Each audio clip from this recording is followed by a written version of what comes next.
And we are live.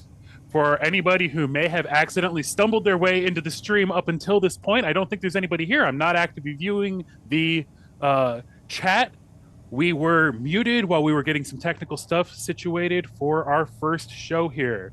So, welcome any random chat people. I'm guessing it is zero right now, but this is episode 1 of the Arcane Apocalypse, a D&D live streamed adventure where present day players find themselves thrust into a post apocalyptic world where magic rules the day and has chaotically ripped the world to shreds. Uh, with me here, we've got a fantastic little party of adventurers with varying levels of Dungeons and Dragons experience and roleplay experience. So I'm super excited to see how everything pans out. First, let's get some little business stuff out of the way. For all of the audio that you may hear in the background, sound effects and music in this episode, everything is provided by Sirenscape. I will ultimately add some links at the end where you can access the content and give proper credits to all of the individual creators who made the individual sound effects and songs that you hear today. In addition, giving a shout out to Lego, as we will be using Lego for all of the terrain and character models that you will see throughout the show. Disclaimer, the Lego models themselves come from a variety of sources. Some of them are official Lego models. Some of them are MOCs, or my own creations, which are third-party Lego sets that have been designed by the community and made available to the public. And lastly, of course, some of the sets and components are entirely my own creation myself, entirely original designs. I will attempt to credit individual designers of MOCs and individual Lego sets and potential components. However, I'm human, I might mess up. If you see one of your Lego designs in the show and I have forgotten to credit you, please reach out and I will make the appropriate attributions. And now, I believe that is all of the business taken care of and out of the way. And without further ado, let's introduce the cast. Starting with Ben. Hi, I'm Ben. I'm going to be playing a character named Francois Frankie Digi. He is a warlock in the post-apocalypse. Before the boom, he was an escort, high-class escort. Introduce the cast.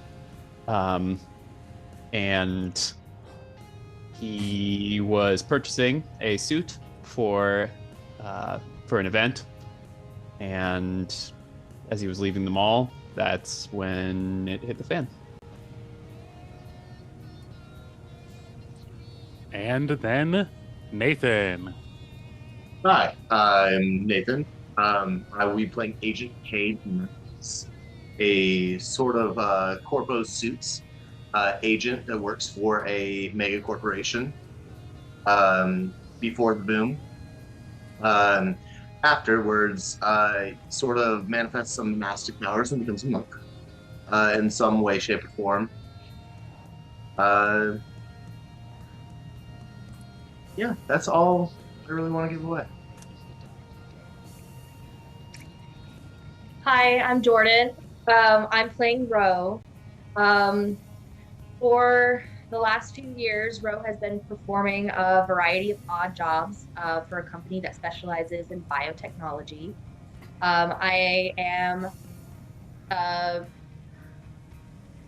pre-boom, I guess what we're saying, at the mall with Ro's billionaire client Brian, searching for the perfect gift for his mother's 70th birthday. This is Ro and Brian's first time visiting a mall. Ro is 6'5", with a long black braid and violet eyes, and she wears little dagger earrings and a harmonica necklace. Post-apocalypse, Ro is a bard who tends to use flattery to inspire her companions.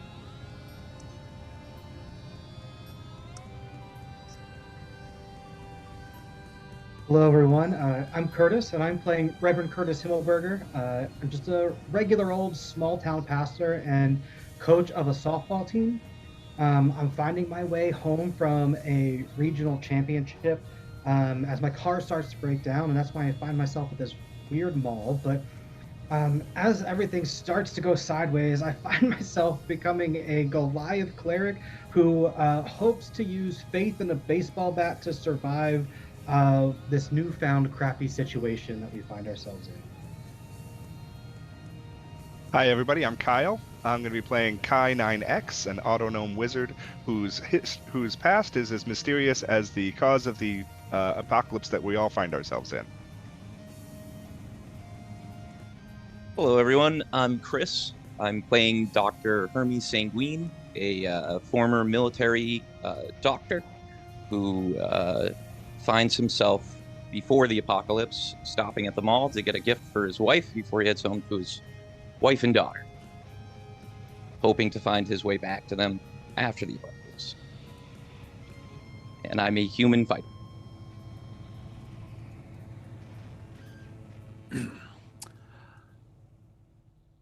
And the scene opens on a quiet mall in roughly the middle of nowhere, Kansas, just outside of Topeka, as we hear a clunk, clunk, clunk.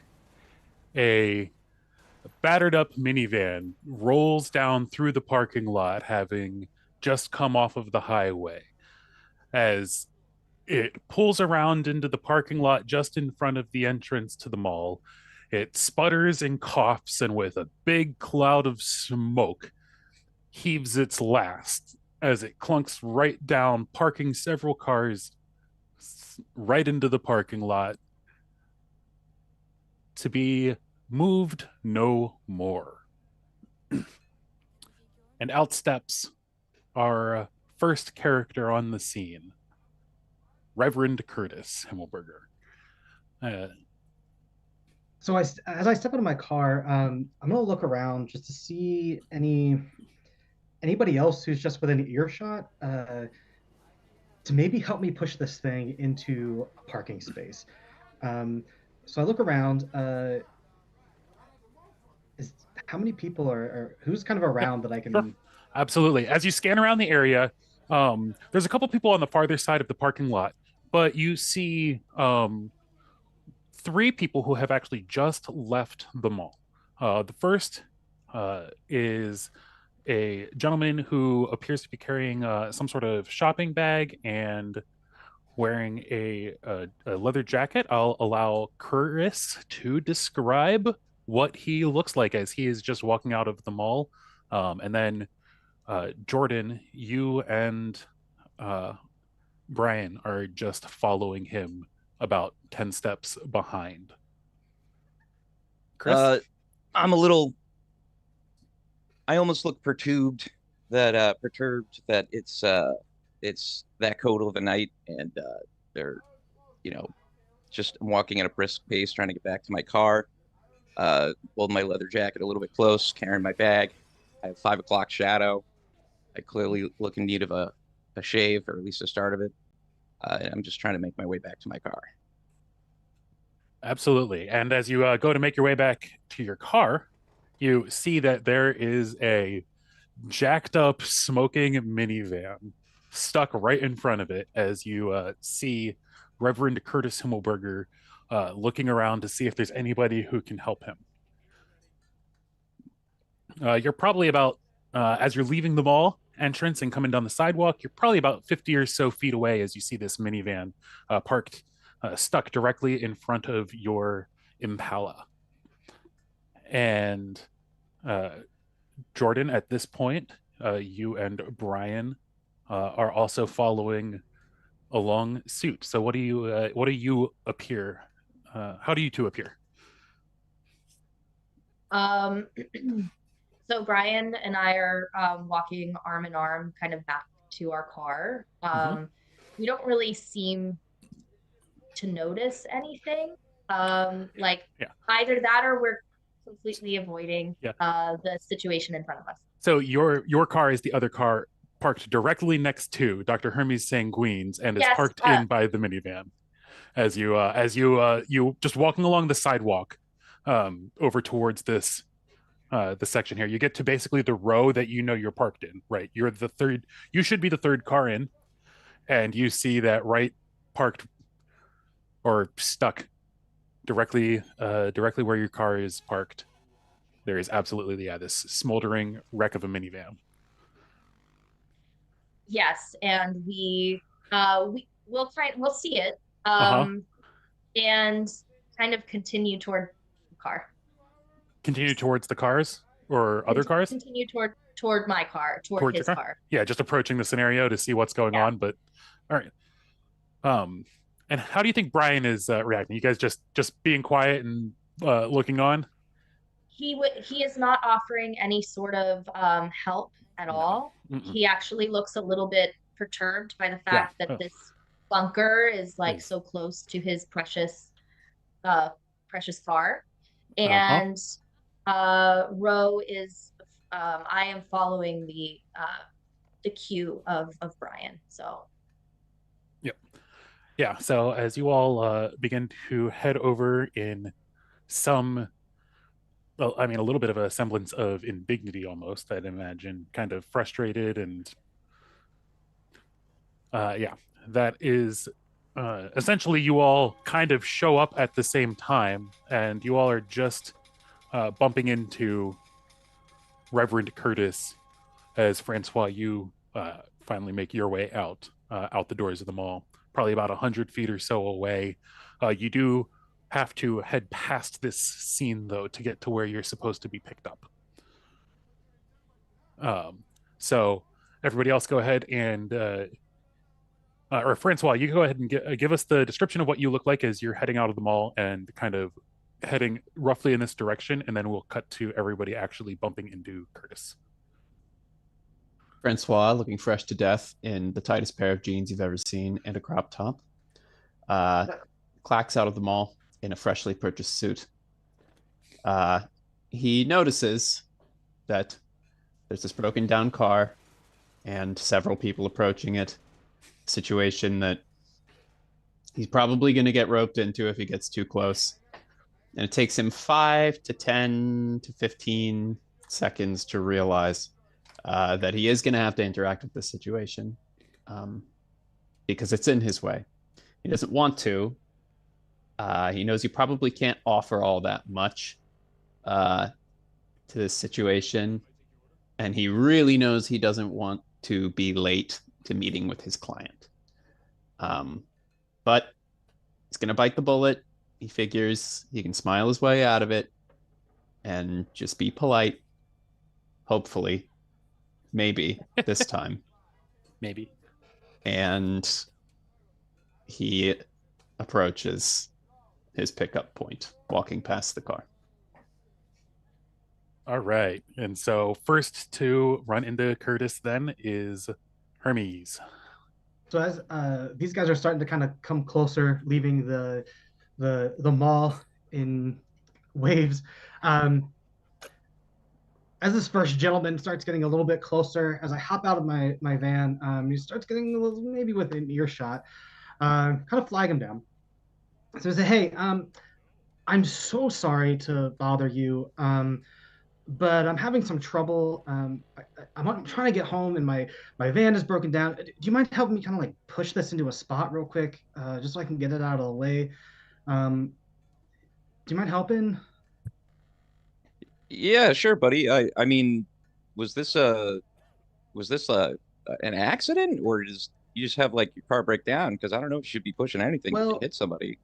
No. So my car kind of sucks, and it's been acting up a little bit. But I'm out of town, and I was on my way home, and I was just getting off the highway. It started acting up, and I pulled in, and just you can see it's smoking and all sorts of stuff, and then it just stopped. And I was wondering if you could just like help me push it out of the way. Just I'll figure out the rest on my own, but I just can't get it on. It's a little bit heavy.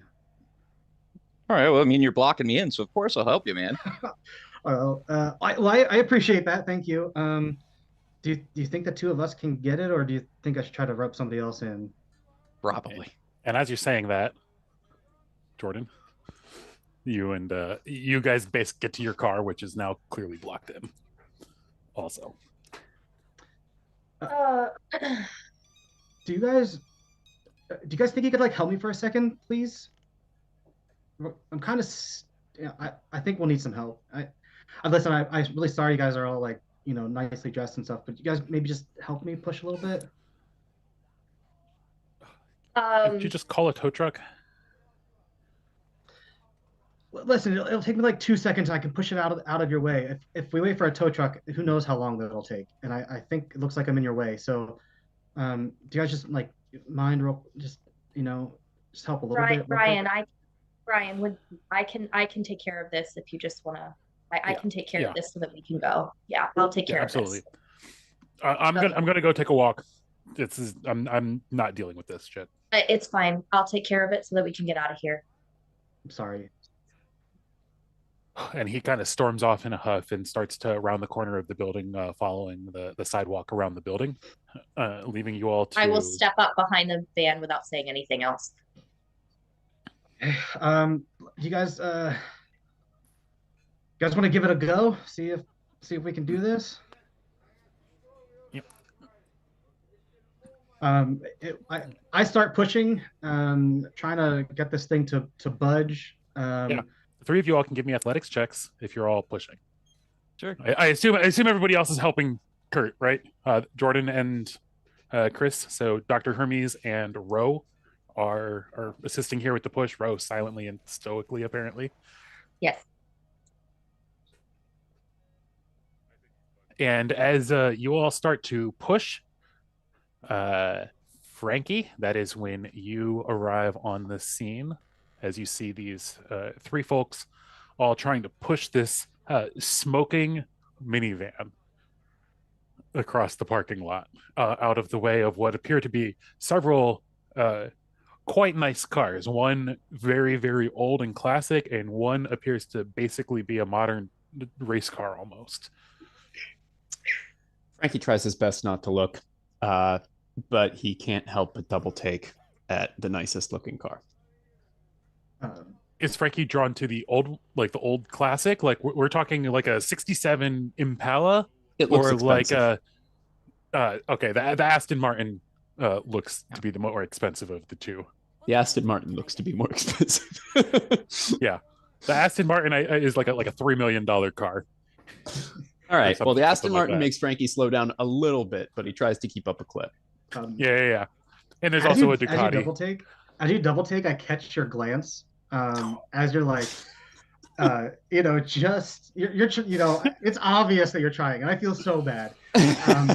But we're struggling, and so Yeah, because you guys did not at all roll enough between the three of you. Excuse me over there. Do you mind? We almost got it, but do you mind helping just a little bit so I can try to get this out of the way? I got these people stuck, and it'll take like 2 seconds. I'm please. sorry, I don't have a driver's license. Oh no! Just we just need to help like push, just to help me push it a little bit, because it's broken, and I got these people stuck, and so I was just wanting to help you if you could help me like just push it out into a space. Yeah. Just, Yeah, like, I can. 2 seconds of your time. I can. Does the awkward hand shuffle with the bag in his hand, not knowing where to put that, and then just kind of drapes it over the car that they're about to push, and pushes. All right, guys. Everybody on the count of three. Yeah. And And on three. 1, 2, 3. you all he even give a push, and as you all roll your second athletics checks here, suddenly another individual comes running out of the mall. This time this person doesn't come out the main entrance though. This person comes running out a little side door. Essentially you're at a kind of L in the mall where there's an entrance that goes in kind of here, and then there's off to the right is actually a closed, like abandoned big retail space that is currently not being used for anything. And this individual actually comes bolting out one of the side doors of that unused retail space, uh, with blood streaking down, I believe, his cheek. I'll let Nathan correct me if I'm wrong there. Yeah, so you see me bust out of the door, obviously from a full sprint, and then immediately begin to compose myself. And you see me like tuck something to my side, um, and with like a slight like jerking motion, and then I catch something that comes into the air, and then I tuck whatever it is back into my jacket, and like recompose myself, and like touch my face and realize that there's blood rushing from I got hit on the cheekbone by something. Um, and I begin making my way to where I parked my bike, which I'm 100% sure is not where all that shit is going down. Am Yeah. I looking? So yeah, your bike is actually one of the two vehicles that are parked behind the other two cars that are trapped in. So you got, like two rows of parkings back to back. Mhm. On the left row, we've got the Impala and the Aston Martin. And then on the right row, there is a Civic and then your Ducati. So your Ducati is parked behind the Aston Martin. All right. So I fix my suit up, a very like clean dress. I sweep back my hair, make sure my top knot's all right, and like I kind of clean myself up real quick, and I pull out a handkerchief, wipe the blood off my hand, clean up the blood off my face a little bit, and compose myself, and slowly begin to walk up and observe the situation as I kind of go about the roundabout way to get to my Ducati, hoping nobody sees me, and then I could just leave. Mm-hmm. Yeah. Uh, So you slip over to try to do that. Everybody else, the van absolutely does not budge again. Um, and you all can give me perception checks while Nathan, you can give me a stealth check.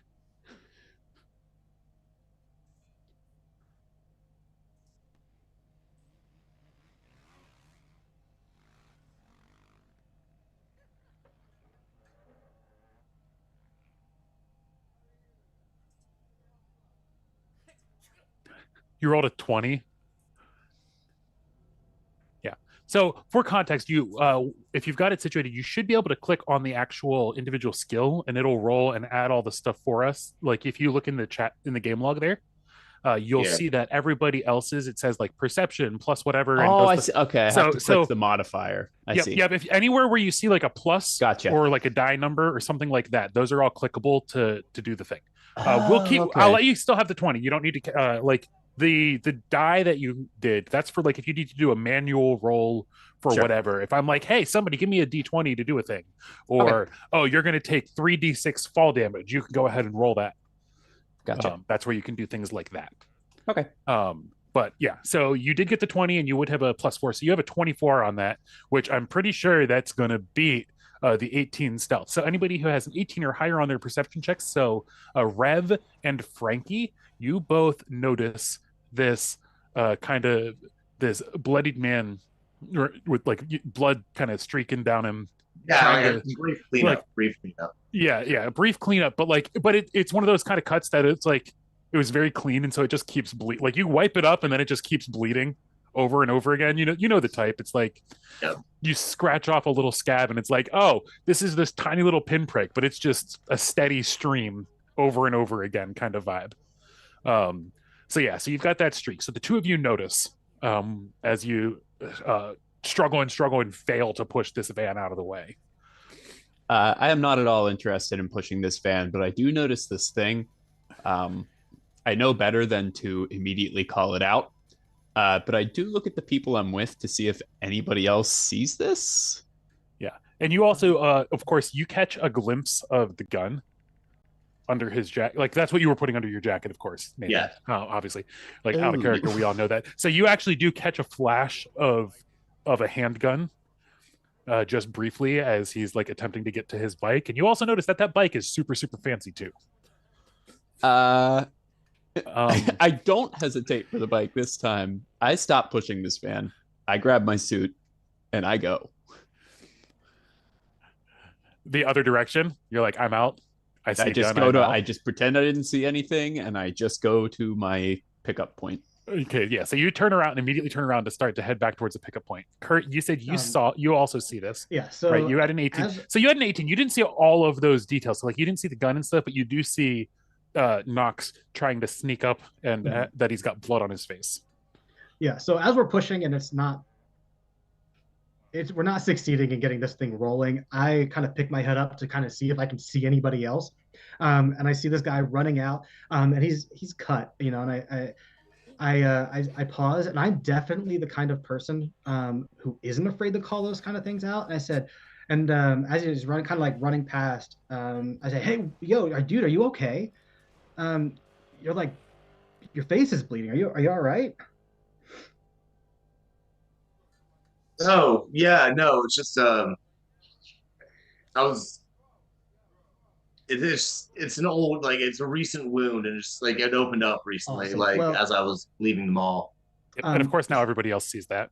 Yeah, since you're okay, I was just wondering if you could help me real quick, because we're working really hard on like trying to get this van out of the way. It's like blocking all these guys in. Oh, hey, can you keep helping us? As I like look and I see Frankie As running you away. try to grab Frankie running away. And Hey, we got one more person. You just real quick, like 2 seconds. Just as Frankie goes to start to run away, the people, you start hearing screams and shouts coming from inside the mall, and there's suddenly a bright glowing flash all around the group of you. As it starts to grow brighter and brighter, it sounds like a whirling vortex of, almost like you're in the center of a tornado, a torrent, and you feel a pulling, a tugging sensation. And then suddenly the flash of light is so blindingly bright, and then you feel a thud, almost as though you've just been dropped from 20 feet in the air and just like landed on the ground again. Almost as though the ground you are standing on just got dropped in place. And the light flashes and goes away. And the world around you that is revealed seems somewhat familiar, but also a distorted, twisted, alternate version of the reality that you know. The parking lot around you, everything outside of essentially what does this look like? A 20-foot radius circle, essentially centered around the 3 cars and kind of the group here trying to push the van, appears to be a wasteland. The immediate spot of the parking lot, though, in this kind of circle, appears to be undamaged, untouched, just as it should be. But anything beyond that is a wreck. All of the glass you see smashed up all over the mall. Most of the parking lot emptied now. The handful of cars that you still see are remnants and shattered husks. In fact, Kurt, your minivan, what is left behind appears to basically be a burned out, hollowed, shattered frame. And same as before. But like we're talking like it's now rusted, all of it. But yes, same as before. Exactly. It's definitely as I like notice that it's just like totally burned up. I'm gonna be like, yes, finally, I'll get that insurance money, and I don't have to worry about this thing anymore. So real. Are we? When we wake up, are we on like the ground? Yeah, essentially like kind of like you almost like feel like thrust like onto your knees. You all could do a sort of strength or dexterity saving throw to attempt to not be prone here as you as the flash subsides and you look Okay. around. Um, Also, worth noting, 2024 rules, which is what we are playing here, folks, has the option for you to intentionally fail saving throws. It's baked into the game now. So, if somebody's trying to do some sort of effect on you, like you want to fail when your party member casts hold person on you for whatever reason, you can just choose to fail on a saving throw. If you want to just take the fireball damage for dramatic effect, you can be like, yep, I'm not even going to try to dodge it. I'm just going to stand here and just automatically fail. So that's an option for everybody. But as we come to, many of you feel off. You feel as though something is different about you. Each of your individual characters, this might manifest itself in different ways, but for each of you, you know that something doesn't quite feel right. Something you feel either almost more powerful or stronger, or you feel as though whatever flash of light this was, whatever brought you to this place, has at the same time made you a stronger, better version of who you were. Or at least a different version. And as you all look around, looking at the Shattered Husk, you see right on the edge of where the kind of border of this circle of kind of clean parking lot that you all are in, you see that they're basically almost right where the back end of the van is. There appears to be a sort of not shattered, but a sort of mechanical clockwork looking. I mean, you would almost say it looks like a robot, as people in the who grew up in the 21st century and all of that jazz. But it appears to be made of like clocks and gears and little lenses and all sorts of things, but it doesn't appear to be moving. And sticking out of the back, as it's kind of like laying there, you see that there's a pair of kind of glowing, a small pair of glowing crystals, a blue one and a red one, each with what appears to be some sort of like wire type thing connected to it. Although the one for the blue crystal isn't connected. Hey guys, do you see that is that one of those like Marty things? Those things that are like drive around at Giant?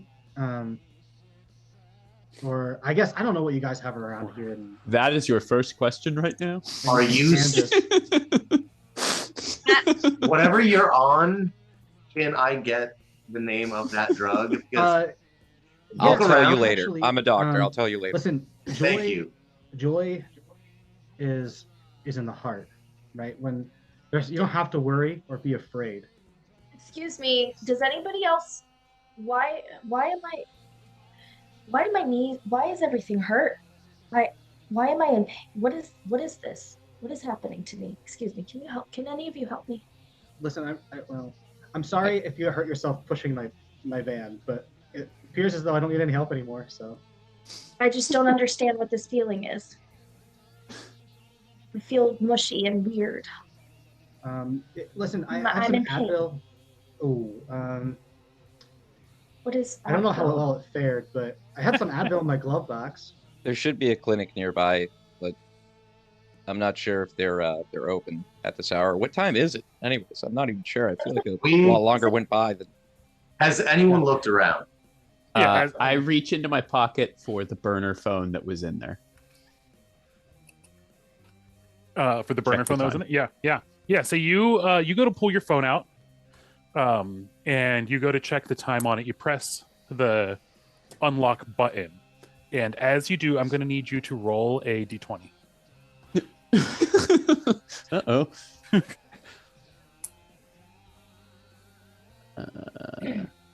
just do that for everyone. Yep. Yeah, you can just do all your rolls to the group. Okay. Yeah. So as you press the button on your phone to open it on, there's like a brief. You almost get a small zap, almost that kind of shocks you briefly, and your phone screen flashes purple as it turns on, and then it seems to continue on like normal. The time, the time on your phone appears to be exactly what it was before, but it also shows that you aren't connected to anything. There's no cellular service, no Wi-Fi is available. It says nothing. All right. Frankie's going to do that dumb shit that people always do when they're not connected to anything and like hold it up a little higher in the air because the cell phone signal is just a foot above your head. If you just hold it a little higher, Right, he's right, gonna right. do Of course. that. Yeah. As I see Frankie do that, I'll also do the same thing. And just do it. Start just to hold like random. Yeah. Agent Knox is going to. Is my bike still there? Yep. So the bike and both cars are still there and intact. The van is basically a rusted out husk that actually like the top half is gone. Like clearly people have like hacked it to pieces or something, or it's been. I mean, you could look more closely if you wanted to more thoroughly examine it. Well, but it also looks like it was like partially in the zone of whatever effect that was, so it might have also been jacked up in that regard. All right. So after taking a second to kind of take in everything, and everyone starts talking and saying crazy shit,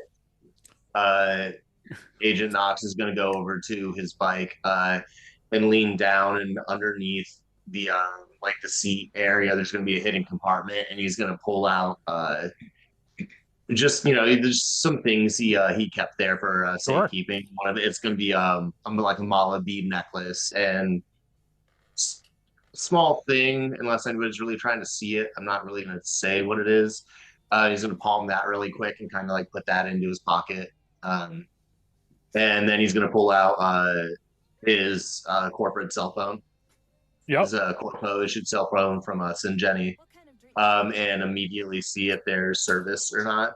Yeah, so same thing with Frankie. Anybody who tries to turn their cell phone on immediately has to roll a d20 for me here. I know, Ro, okay. You said you were doing the same. I wasn't sure if, yeah. So anybody who's doing that, go. I forgot to have you roll. Everybody starts pulling out their cell phones. I'm gonna kind of do the same, just kind of, Sorry. everybody looking at their phones, just kind of, let's just gonna pull it out and look real quick.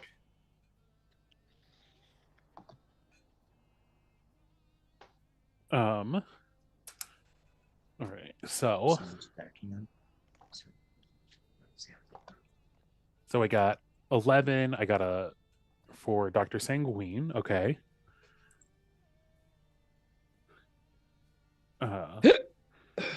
What do we have for everybody else? I see Revs is coming in. You can also tell me if sometimes it takes a little while for it to pop up over there.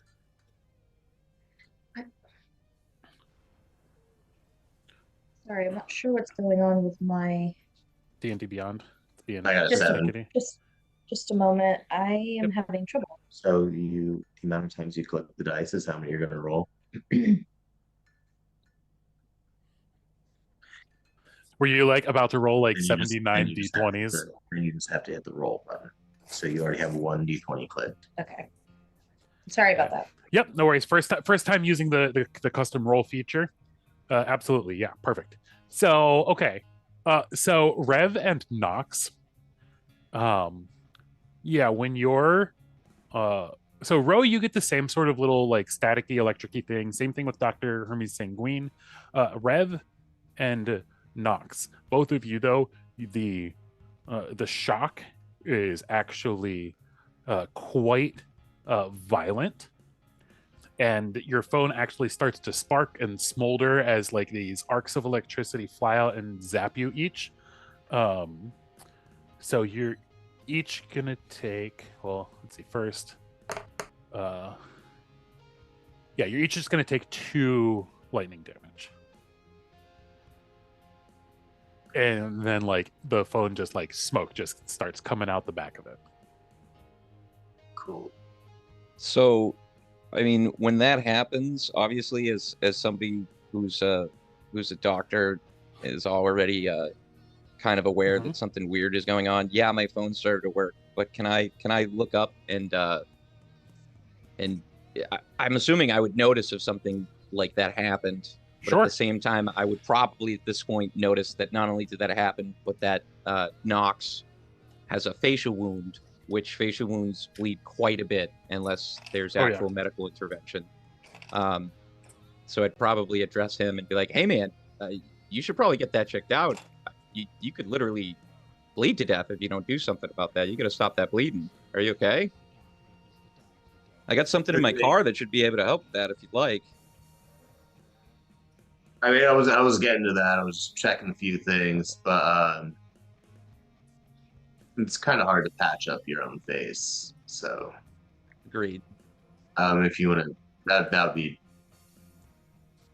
You would be like I have like money or like whatever if you need. Don't worry about it, man. You know what I mean? Stuff happens. You know, I'm off the clock.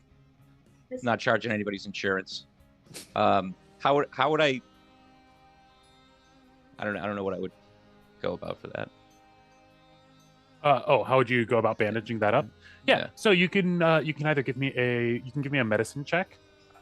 Okay.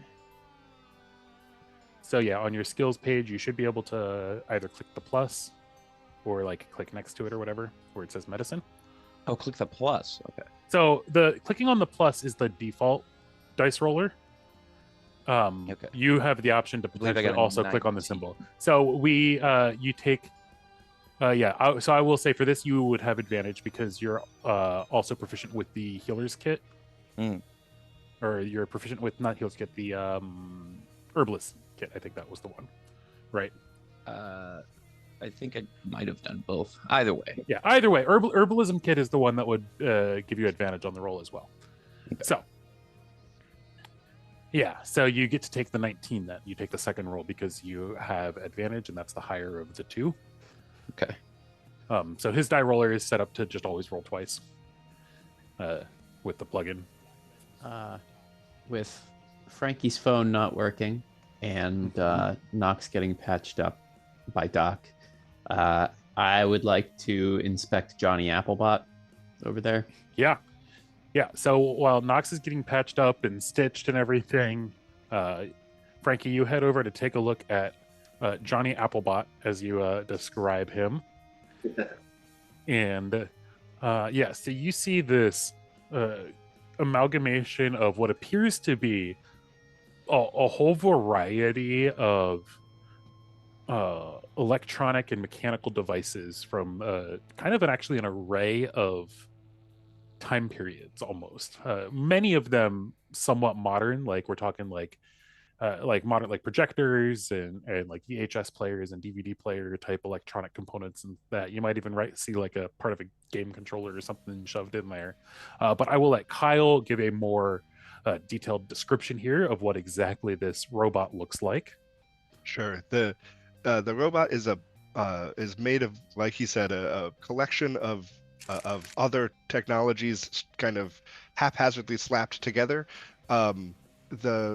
The aesthetic is sort of an Apple II computer sort of thought process, where everything is that beige plastic container wrapped around the components. The left side of his face is a big lens, and the right side is a green display, green and black pixel display. On top he's got a floppy, oversized costume wizard hat, and hanging around his neck is a disheveled fake beard. Okay. Yep. Okay. Frankie turns to Rev and says, "Is this your car?" I don't think so. I mean, I don't really know a whole lot about like engines and stuff, so maybe something popped out, but like I think it looks a lot like I said, I think it looks like one of those like robots that drives around the grocery store. or whatever, but it doesn't look like it's working. Do you want to? I mean, do you know anything about computers or engines? No. Do Do you you want to just think like? that Do you want to like poke at it a little bit? Like just start. Um, like you want to see if there's anything weird about it? I mean, I don't know. I don't know anything. I don't know anything Hold about on. this stuff. I'll Google it. Poke at Okay, things. yeah. That's a great idea. My Dangerous. phone, like. Yeah, Google it. Do it. just before we go poking around, has anybody seen Brian? Guy that I came out with? Who? Nowhere to be found. I'll tell you. Out of character. Speaking of that guy, I'm just starting to notice like, where's everything else? I'm wondering that too because I came here with a Brian and with Mr. Q, and I don't see either one of them.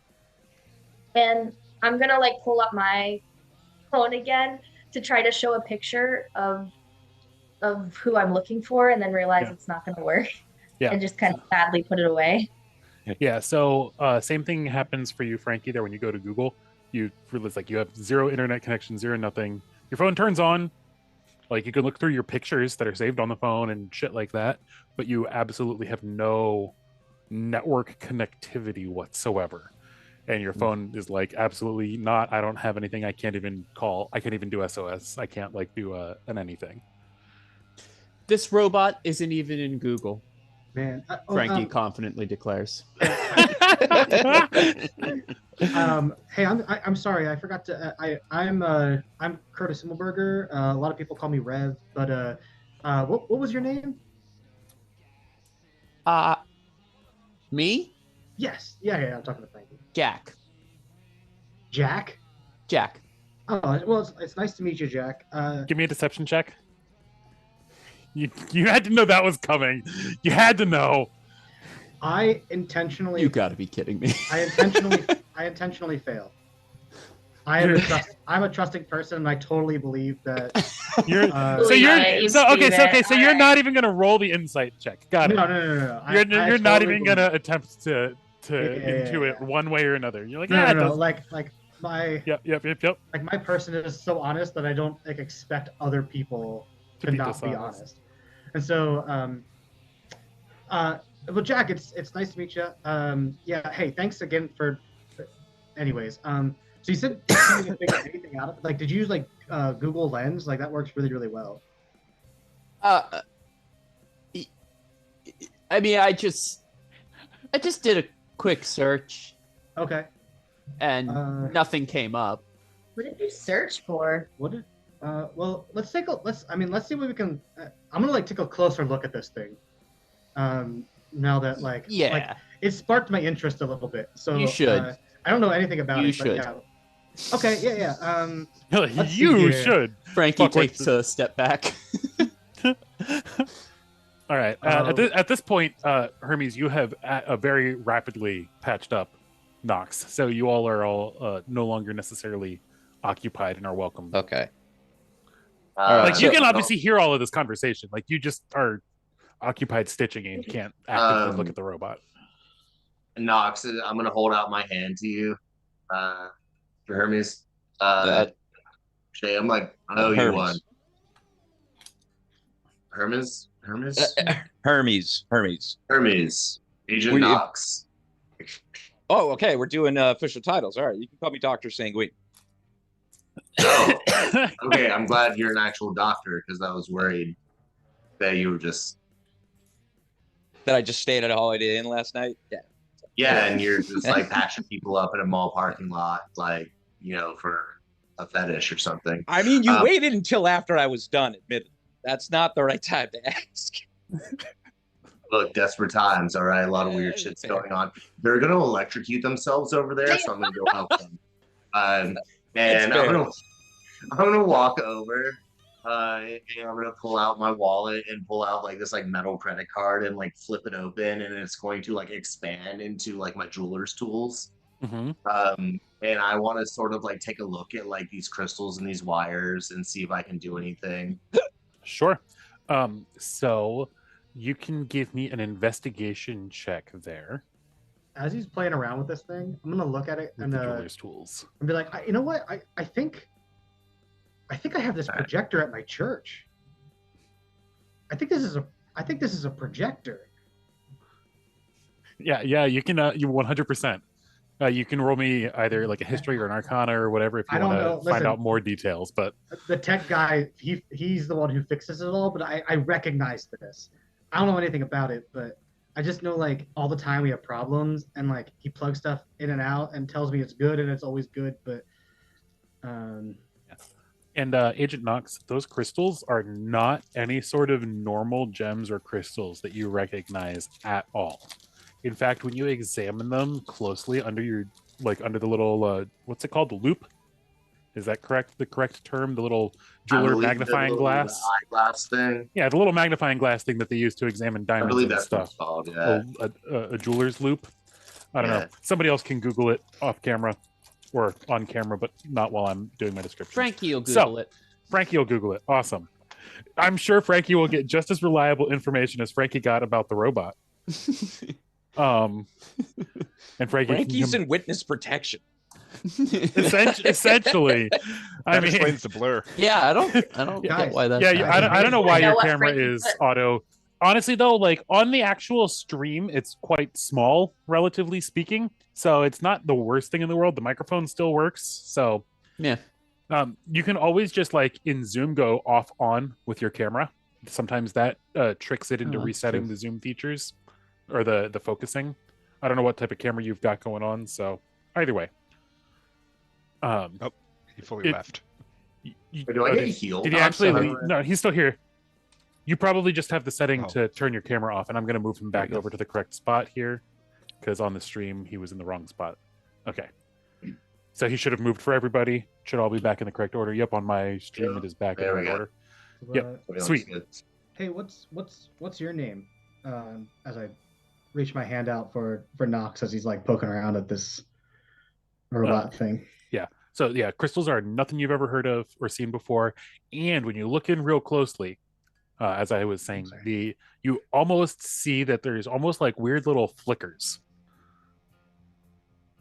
amongst like the kind of like small like the crystal lattices that you kind of see in there. Almost like there's little sparkles of like some sort of electricity or energy, like They're like, zooming energy. around, some sort of Okay. energy zooming around inside the crystal. And which one are you examining, the blue or the red? I'm gonna go for the red one first because that's usually, Yeah, the red is the one that's plugged in. The blue one is disconnected, but they're like sitting right next to each other, like they're like in a socket, and then each one has a wire that one is disconnected, one is not. So the red one is connected, and yeah, the arcs of energy inside the red one, look like something between like little blasts of fire and little bolts of lightning, like kind of melded together. If you were to try to describe the way the energy is like crackling about and flowing. As I'm observing that and Rev like asks like me that question, I'm just gonna put my hand out behind me and lean into the other jewel, like the other crystal with my jeweler flute and kind of like look at it and be like, Agent Knox, and then see what I see. Like I'm just like I'm gonna give you like a firm handshake, but I'm obviously concentrated on what I'm doing. Gotcha. Yeah. Agent Knox, are you like FBI or CIA or something? No, I work for the Syngeni Corporation. I'm just an agent for them. If you need to contact anything regarding me, you just go through them. Okay. Noah's gonna kind of pop up from being very, very distracted. She has been kind of staring at her hands, touching her stomach, and like grabbing at her throat, like and kind of doing like the like clearing her throat. And then she's gonna be like, just kind of look at Agent Knox for the first time, and then look over at the Ducati, and be like, "Huh, you introduce yourself as Agent Knox? Kind of gives yourself away a little bit." That is I don't under like. Yes, that is. I am working. Yeah, me too. Well, not anymore. What do you guys do for a living Also, then? does anybody else Um, feel like weird thirst or something? Like, my throat Yeah. is so dry. Never I experienced this. Are I you have allergic to some anything? water. Do you need some water? No, what, Ignoring. I don't know what that means. Right. But I guess I'll Like like agua, H2O. I know what water means. I've never had to drink it before. What? Yeah, as you say this, you startle up. Nox, you did notice that the blue has similar energy. However, the energy from the blue crystal looks somewhere between like a water and ice, almost. Like parts of it look to be almost like flowing, but then there's also parts that appear to be like shimmering, ever-changing, like crystalline patterns, almost like little snowflakes. Cool. Before I do what I want to do next, did I get any healing from what doctor's saying? You know, before I get hurt again. Because what, you got hurt with your phone, right? Yeah, I took 2 points of damage. So I don't know. No, that was a patch up. You have Okay, cool. you guys have the 2 points of damage. That was just to stop the bleeding. Alright. You've still got like your fingers feel burned, like your hand feels singed. Gotcha. Like definitely Alright. like second or like you're definitely going to be feeling that on the palm of your hands for the next several days. As I let go of the handshake from Rev, I'm like, you may want to take a step back, and I'm going to take that hand and then connect the two. Just gonna I'm plug like- the wire into the crystal. I'm gonna cautiously back up. Kind of It's tap just- you. Like, y'all As may you- want to as- step back. Yeah, as you shove the wire into the little almost little hole that appears to have been drilled into the crystal where it looks like it connects. Yeah. You know, it's like the block game as a child. You know, fucking put the star-shaped plug in the star-shaped hole. It goes in effortlessly and almost feels like it clicks into place. And as it does so, the two wires begin glowing, and there's a humming and a whirring as the machine in front of you here comes to life. And still seemingly damaged and not quite functioning correctly. Sure. The green monitor on the front clicks in, and it starts with a thin green line that expands to the full screen, and you start to see text fly up the screen. The text itself doesn't seem to make any sense to anybody. You're assuming it's technical diagnostics before a little face appears and finishes a sentence that you missed the beginning of, where he just says, "Temporal translocation." Oh, hello. Thank you for turning me back on. It is a Marty. I told you. I'm gonna step back, and like as you speak, slowly remove my hand from like inside my jacket. Okay. No problem. Are you? Are you a part? What are you? Are you a part of the Elite Robotics Division too? I don't like- listen.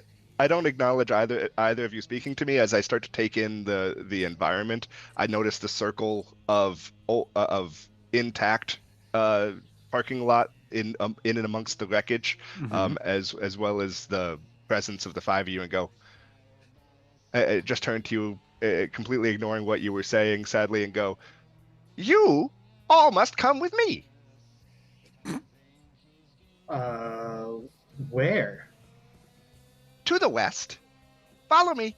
Oh, assuming you all are ambulatory, I imagine you're feeling the initial exposure to the thaumaturgic aether. What did he just say? Yeah. Yeah, I don't know, I but expected ether's as not much. Why Listen, don't you buddy, just... my ambules are none of your business. Oh, yeah, what he said. You have ambules? That's different than most of the five appendage ambulatory races I've run into. Can I have a look at your specific ambules? That would be interesting to find. You can't afford it, honey. Listen, please, I don't want anybody touching my Afford it. ambules. I didn't realize I was entering into an economic transaction. They never do. Everything is like that. Well, anyway, I'll just pick up the sack that's next to me and that contains my personal belongings. It is time for us to move along. I do suggest you follow me, and I start to head toward the west. Yeah. It was west, right? Yes, it I'm was not west. getting okay. Yeah, west and about 40 miles was how far you have to go. Kurt, you notice though as he gets up and moves away that you do see in the wreckage of the former husk of your van, you do actually see your bag of gear intact in the back. Somehow the seats managed to get mangled in such a way as nobody saw them or looted it. So stuff in the back of your van is still there. However, the van itself is basically just rusted out frame. Oh, praise Jesus, my stuff is still here. I'm gonna Ro's gonna instantly follow along behind and be like, have you seen the people that I came with? I have seen all 5 of the people that are here. Yes. Okay. Okay. What's your name? My call sign is KAI9X. Where do you come from? 40 miles to the west. Oh. All right. If we're going 40 Hey, miles, I guys. should probably get my car. Yeah. You should get your what? First off, My car. why are we? I don't know if your particular steel wagon will start up, but you are certainly welcome to try it. Most of them seem to be missing the phlogiston from their vapor canisters. That makes a lot of sense. I was going to say, yeah, everybody's doing catalytic converters nowadays. So, I mean, Why do you lick cats? oh, shit. This guy's going to kill.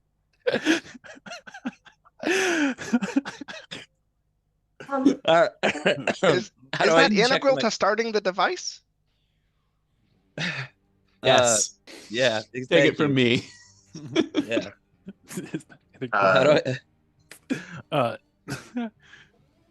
So you're gonna hop in your car and try to start it? Is that what's going on right now? Oh, yeah. Just check it out, I guess. See if. I mean, the Super cars, good. the 2 cars and the motorcycle seem completely intact and unchanged. Okay. They don't appear to be harmed at all by the journey. I want to some try of to them- start mine too. So Yeah, a couple of like the side windows and back windows are cracked. It almost felt as though you were like the entire platform was almost dropped as you came into the new location. So, but other than some potentially damaged glass here and there, they seem intact. Okay. Well, I want to know more about what's going on. I have no idea what just happened. None of us seem to. This guy seems to kind of. But if we got to go 40 miles, I got to take my car. So I'm going to try to start my car. Yeah, go ahead and roll a d20 for me as you hop in and try to turn it over.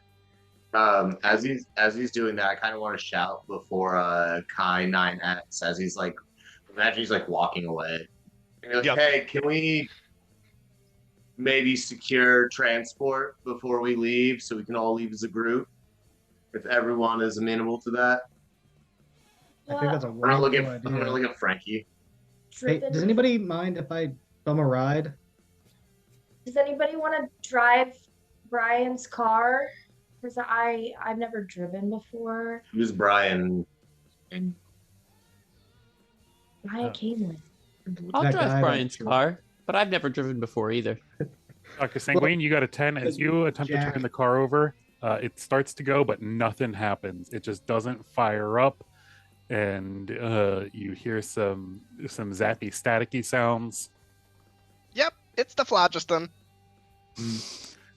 Hey, See, you were one away because your car is old enough. It has very, very few electronics. So you had a 50-50 chance of your car working, and you got a 10 instead of an 11.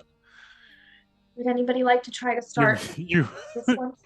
I'm not Han Solo, but never tell me the odds that I would have passed if I don't. Don't do that. We don't do that. We don't do We that. always roll the dice. I literally got the car I've always wanted. Now yeah. But I know how to drive. If somebody needs somebody to drive. All right. So what did you get for yours, Jordan? I don't. Yep. So or I guess whoever is attempting to start the car will make the roll. If anybody wants to try to start the Aston Martin.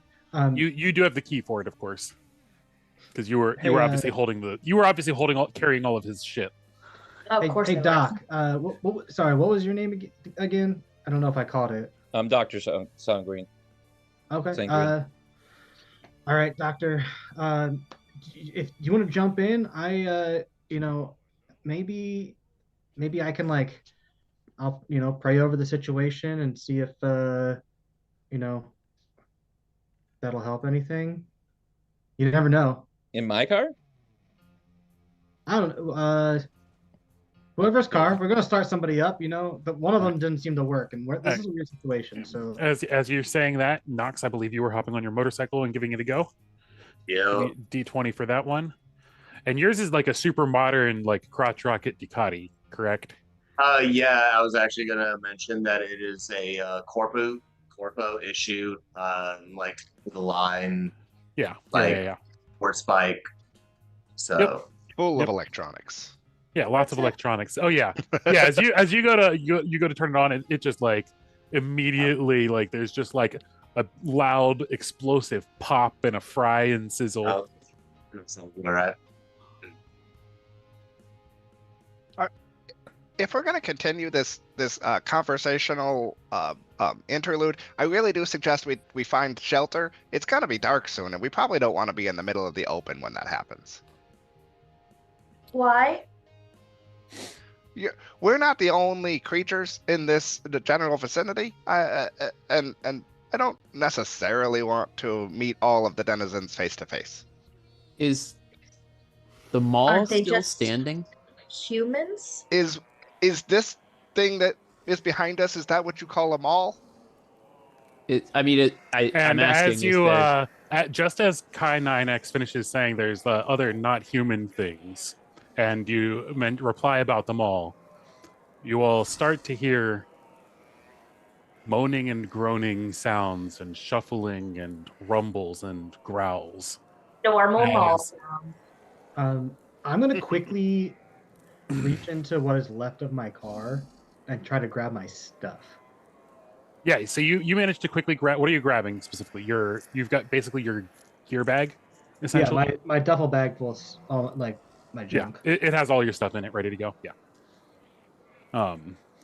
And okay, so you pull out quickly, grab your bag, pull it out, and as you all look around, you see about half a dozen humanoid figures, very kind of slowly all shuffling towards you. Some of them having made their way out from the entrance to the mall. A couple popping up from various rocks and behind small little bits of car remnants and things scattered around the parking lot. As these figures, you would, as people from the 21st century, you would definitely call them zombies, knowing modern pop culture. That's what they would definitely appear to be from your modern sensibilities. What are you all doing in response? Kurt, you're grabbing your bag. Yep. Jordan, it looks like you got something for us. They look a little bit more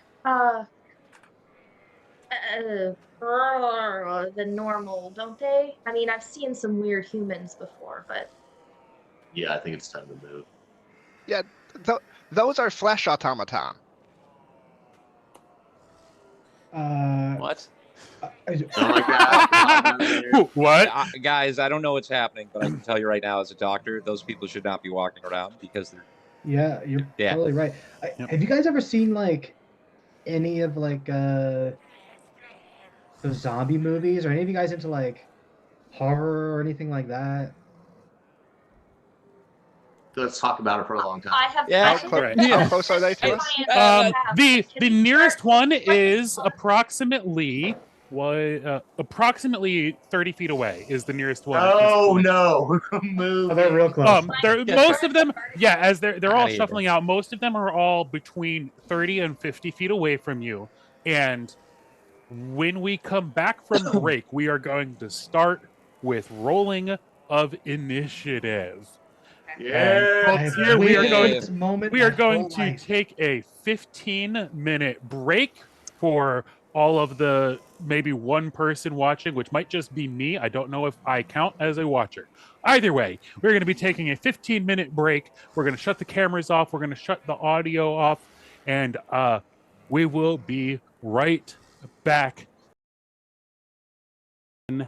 And we are back, folks, as the zombies are slowly coming in and surrounding the party, getting ready to do all sorts of nefarious things. And I did not realize that this sound effect was going to have so much gunfire in it.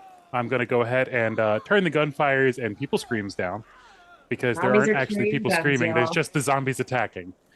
So back to the zombie roars and things instead. And we have all rolled initiative. So now, real quick, as I was telling the players before we resumed, we're going to go ahead and give them a quick chance to position themselves where they kind of were positioned here at the start of combat, instead of just having their player markers sitting on the board where I put them. And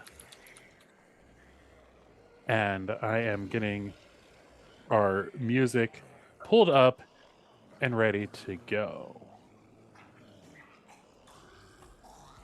So we'll go ahead and go down the line first. We'll do in actual character order. Give me your positions quick, or in player order, starting with Frankie. So where do you want me to put your minifigure? I know where I want to put my minifigure. Where but hypothetically ought you, based on the role play that was happening? realistically, I should be right about here. Yep, as you were starting to move away from things. Oh, that's right. I was backing away from I need to put the freeze on from the Kai camera. 9X. Okay. All right. So that's where you were backing away. Then Nox, where are you? I would be by my bike, having failed to start it. Yes. Probably step towards the back of it, towards the trunk of the other car, somewhere between there. Somewhere around there. With the zombies approaching. Oh, I can see. I go- see. On the other side. Yeah, more towards the trunk of the car. Yeah, Yep. Right there. perfect. Thank you.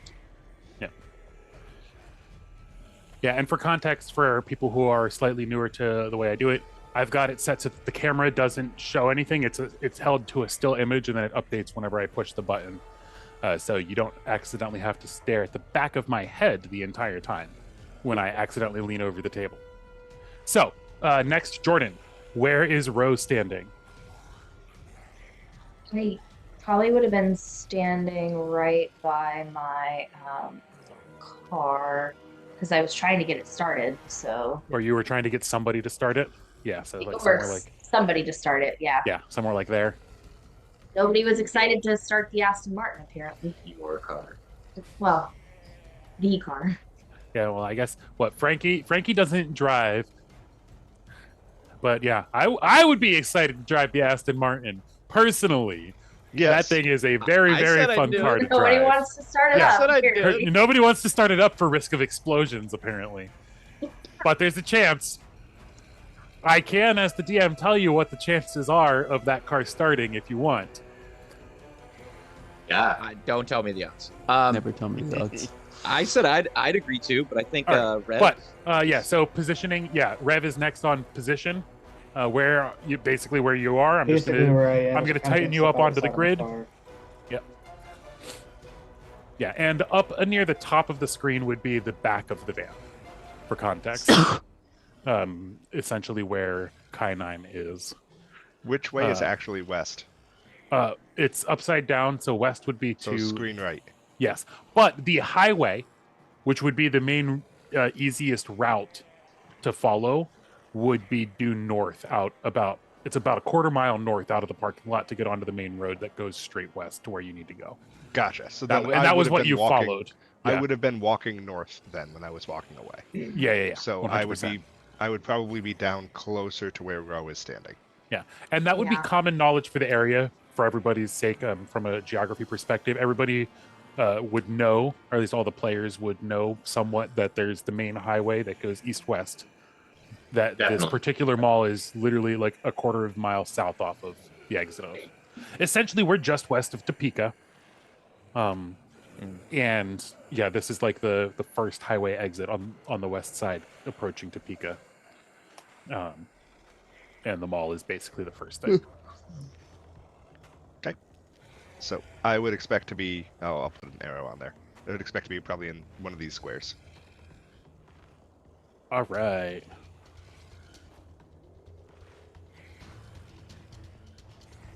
Yeah. And we will be playing with the grid and stuff for movement, but in general, when it comes to fudging things like being in between spaces and stuff, this fight shouldn't matter too much, but I will generally try to play rule things on behalf of the players when it comes into ranges and stuff. If you're stuck like halfway between two spaces, I'll give you the benefit of the doubt as far as being like within range to hit things and such. Thank you. Just for the sake of it, not necessarily everything lining up perfectly to a grid. Again, this fight shouldn't really matter, but like if you're squeezing in between cars and things. Anyway, then Dr. Hermes Sanguine, the last up on our positioning list, and I will endeavor to make these things go quick, and I will also endeavor to make our turns go quickly. We will want to try to keep the flow going. Okay. I know I just tried starting my car and it didn't work. Ro had asked if anybody would like to try her car, but after I said I would, I believe Rev said he was going to pray on it. Told me to hold off for a second. So that would mean I'm probably either on Rev's right or left. Okay. And I'm going to shift the car back slightly to make space there. That work? The bike just stalled over. I'll shift the bike as well to make it not look like it's in contact. Now I have to change the bike's kickstand because it's now in between tiles. That's not. Oh, you don't have to do all that. Frankie, I did not mean to abandon you at the top of the screen there. No, that's okay. I did not mean for that to be the outcome of this positioning. That's fine. I'm really in the initiative. I know exactly what I'll do about it. To be fair, Frankie was trying Okay. to get the hell away from all of us. All right. Yeah, that's true. That is Be true. alone. That is 100% true. All right. So everybody is in their positions here in combat. And we officially begin with Dr. Hermes Sanguine here on our first round of combat. Hey, I don't know about you guys, but I want to get home to my wife and kids. So I've seen enough zombie movies where I know what comes next. And I'm going to pull the sidearm that I never leave the house without because my wife wants me to come home to her. Hippocratic oath be damned. And I'd like to shoot the closest zombie, which I believe would be... Oh, I'm behind Rev? So wait, did you mean which way did you want me to put you somewhere else? I thought that's where you said. Either to Rev's left or his right. Oh, Not- his left not or like right. Sorry. behind Okay. Oh, him. yep. I was thinking I didn't see camera. you did that. I was thinking camera left right. Sorry. Sorry. They teleport. They update. So It's okay. here All right. is that So, where yeah. you That's okay. perfect. Okay. Perfect. 100%. Okay. Sure. Yep. Yeah. And I would go for yeah. that zombie directly across the way from me. Yep. For context, just so you know, we move in groups in spaces that are 5. I know you're slightly newer to D&D, so I'll give a quick combat breakdown. And for anybody who's watching at home, combat is in 5 square spaces of movement, and we include diagonals. So you can, for example, if you want to, are you trying to move towards it, or are you just shooting? In this context, what would be like the range? I know Yep. real So life the range, range, but- Range, you don't have to worry about diagonals. So, for example, if you're looking at a Okay. triangle between you and the zombie, you can just count the spaces left, right, since that's the kind of longer dimension. So we got 1, 2. So it's kind of hard to tell because there's a broken car That's in like between 30 you. feet. But there's 2 spaces. No, so that's going to be 10 feet, 15, 20, 25, 30. Yeah, So the there's zombie mini is zombie. exactly 30 feet away from you as far as movement is concerned, or as far as like line of sight is concerned. If you Yeah. were to try to move to him, you would have to go around the car, though. So that might eat up a little bit of extra movement, but you'd only have to get to here. I meant For for the melee. range of the firearm. Yep, range of the And the- firearm is 30. And Okay. in game, it should tell you the range for your firearm. All ranged weapons have 2 numbers for range. Okay. What are those numbers listed there for your firearm? It should show it on the This attack though. page. Yeah, right on actions, right next to the attack in the actions tab, you'll see a range column. Range 50 and 150. Okay. Right. So 50 is the short range, the normal range for it, which means that's just normal attacks. Okay. Beyond that, you can still shoot at something up to 150, but you'd have disadvantage on the attack. Okay. So well within range for you to shoot it. All right. All right, so pulling out the firearm, taking a aim at the nearest zombie as it lunges towards you. You fire off a shot, and it rings out throughout the parking lot, and yeah, that absolutely hits. An 18 or a 14, sorry, absolutely hits as it rips right through the zombie's flesh, dealing 9 piercing damage. As you fire that gun, I'm gonna look up at you as I'm like digging through my bag, and I'll be like, you might notify more. They're coming. Like, shh. And so on combat, for each of your turns, you have your movement, your action, and potentially a bonus action as well. As a level 1 fighter, the only bonus action you might have is some sort of healing type thing, but I don't know if you have that or if it shouldn't matter right now. So that's probably your turn unless you want to move. Nope. All right. Then we move on to Frankie, who is next, all alone up there. To the chagrin of Rev, Frankie screams louder than a gunshot and runs over to here. Takes out his stiletto. This Frankie's gunshot. Yes. Takes out his stiletto and hears in his head something whispered. He can't make it out, but he definitely hears a voice in his head, but is in too intense of a situation to try to decipher it or pay attention to it. And Frankie's gonna try and kind of hide behind this car / this wreckage / the person with a gun. Yeah, so Frankie runs and tries to crouch and take cover. The wreckage of the van is about 2.5, 3 feet tall, so you can crouch behind it if you want to kind of break line of sight entirely. Yes. Peeking like over top. Are you doing anything with your action, or are you just taking the hide action? I'm taking the hide action and just having my knife prepared in Yeah, case. just pulling it out just in case something gets into contact, but not doing anything else with that.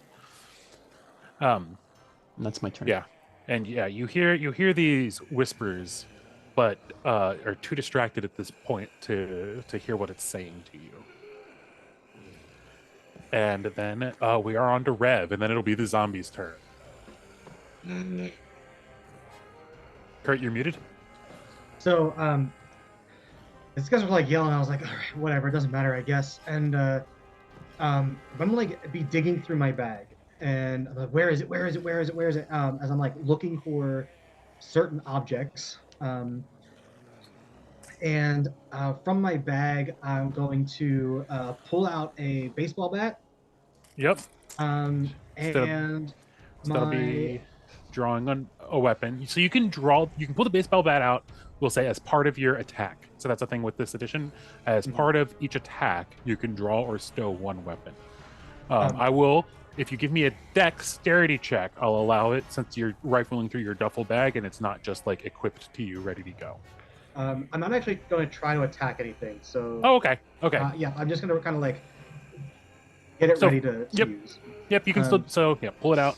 Item interaction. So, well, I want to grab my baseball bat, and I have holy water. And so I'm looking for my baseball bat and my holy water.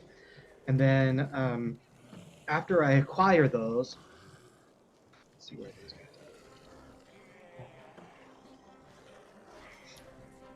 I would like to move a little bit. Sure.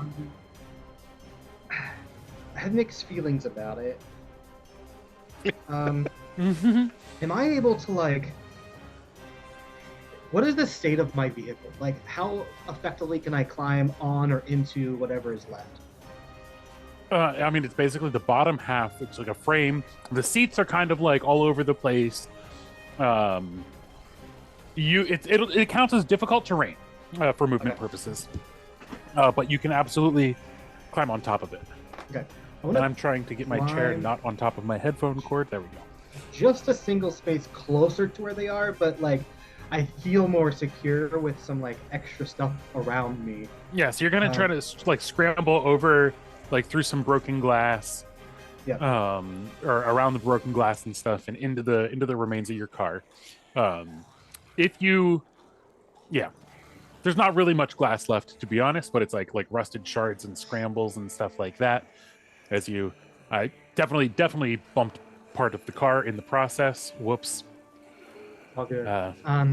The wreckage of the car kind of heaves and kind of starts to break apart as you scramble into it even more than it already is. And I'm gonna start praying, not like out loud, but I'm gonna start praying to myself, and just kind of asking that God is gonna protect me in this moment, as I've been waiting for this moment, but now I'm actually terrified, and so I'm kind of hunkering down. But I was wondering if I could kind of like hold an action. So you can take the ready action, is how it works in Dungeons and Dragons, and the ready action specifies a list of things that you can ready. Basically, it's either an action or movement. And if it's an attack action, you get a single attack. If it's a spell, you hold the spell, and you basically can hold it up to one turn. Yes. So I'm holding a spell that I want to kind of happen if kind of the zombies all kind of surround me. So like if 2 or more zombies get within like 5 feet of me, if they try to climb the vehicle into me. Yep. Is this a cantrip or a leveled spell? Cantrip. Okay. Just wanted to double check. If you ready a leveled spell, it burns the slot. It can still fizzle if the reaction or the trigger doesn't go off, or if you opt to not take the trigger, you're not obligated to do something bad, but it does burn the slot. Okay. So you're praying that nothing gets close to you and no damage comes to you, so I climb in there and that's manifesting as a cleric spell, or as you readying a cleric cantrip. Yeah, so I'm just praying that they stay away from me, and if they do that, God's going to protect me. And so I'm just like hunkering down. Absolutely. Okay, fantastic. Taking that ready action. Out of character, what spell is it? Word of Radiance. You're readying Word of Radiance for if 2 or more of them get within melee range of you, essentially, within 5 feet. Cool. And then the zombies are going. They begin going one at a time. The nearest one absolutely starting to scramble. Let's see, their movement is not as much as you guys.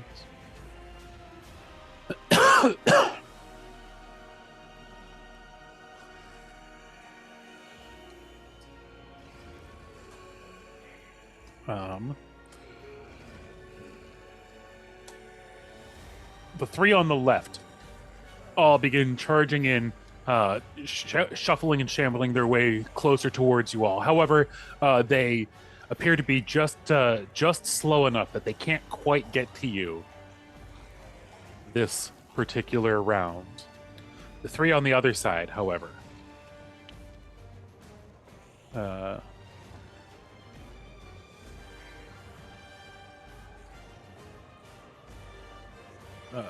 5, 10, 15, 20.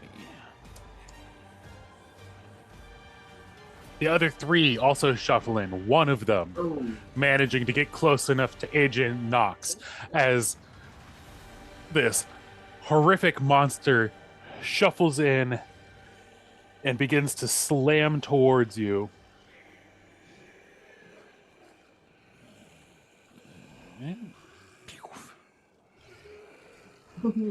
Oh, cool.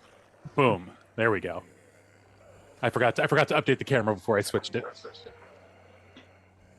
As the zombie shuffles in, zooms in around you, slamming at you. What's your armor class? 15. 15. Yeah. As you quickly try to duck under, the fist of this zombie just clocks you right across the face where that wound was, as you take 7 bludgeoning damage. Oh. Sweet. Fortunately, that's the last zombie and the only zombie that was able to get within range this round. So that then brings us back to Ro. Or brings us to Ro for the first time, as you've got one zombie closing in behind you and one closing in. Looks like it's moving more towards the robot in front of you. Yes. So as I see this zombie just hit Knox and seem to hurt him a bit, I am going to. You're gonna see Ro kind of having been for the past like 10 minutes or whatever, just very out of place, seemingly like confused, just kind of snap into gear and kind of just focus in on lock in on the zombie in front of Knox and cast I'm calling it Violet Eyes. Okay. But it's guiding bolt. Can I do that between from where I am though? All right, so guiding bolt, what's it say? Go ahead and Yeah. just read the text for me. Oh, oops, I just rolled. Yeah, just I think so. You can probably see.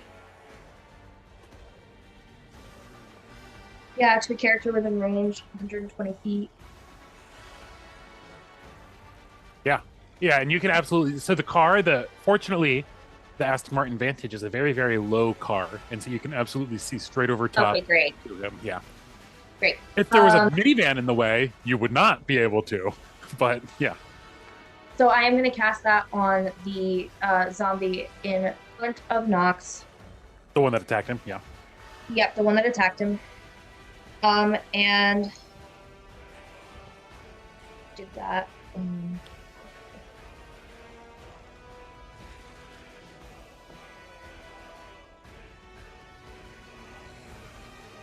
And that actually looks like, because my Ro's eyes are violet, it actually looks like just a violet like laser coming out of my eyes.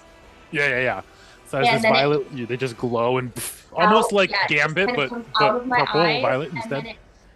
And then it outlines. You see kind of this outline of the violet color on the zombie, which brightens it for everybody, and that should give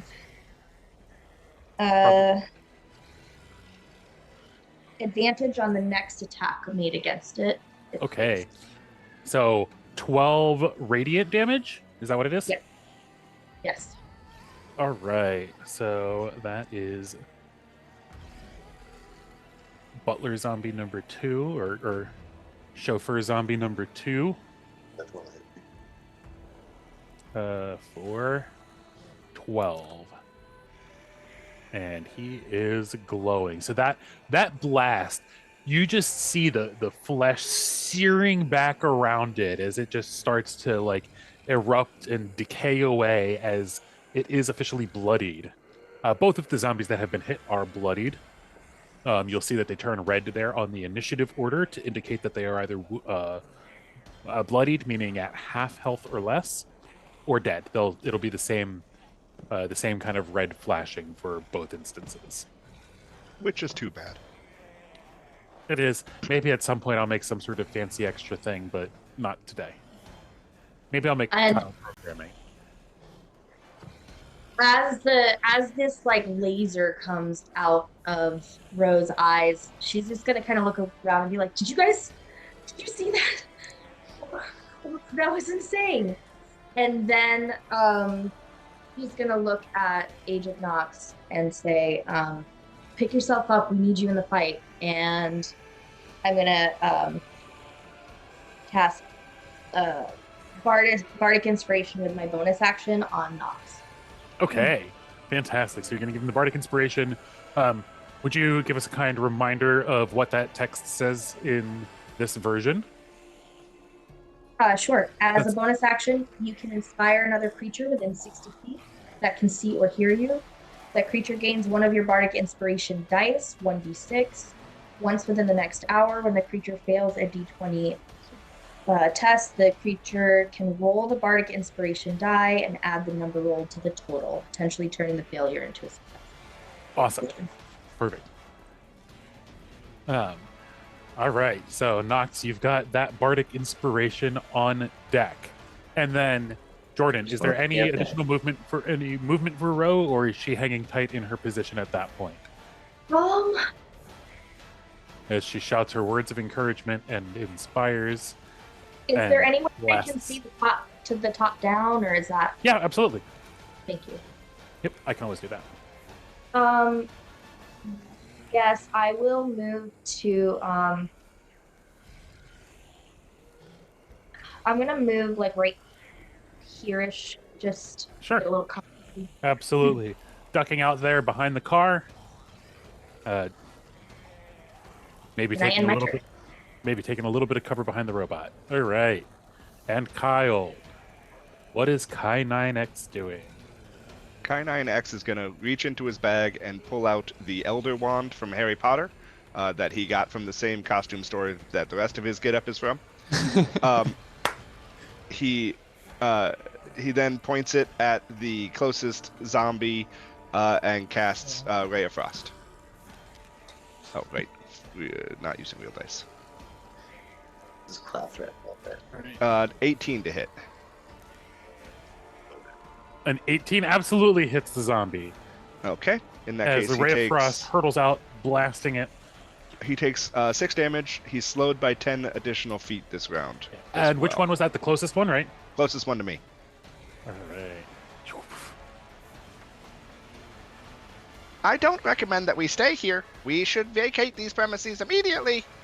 And I'll start to walk off to the north.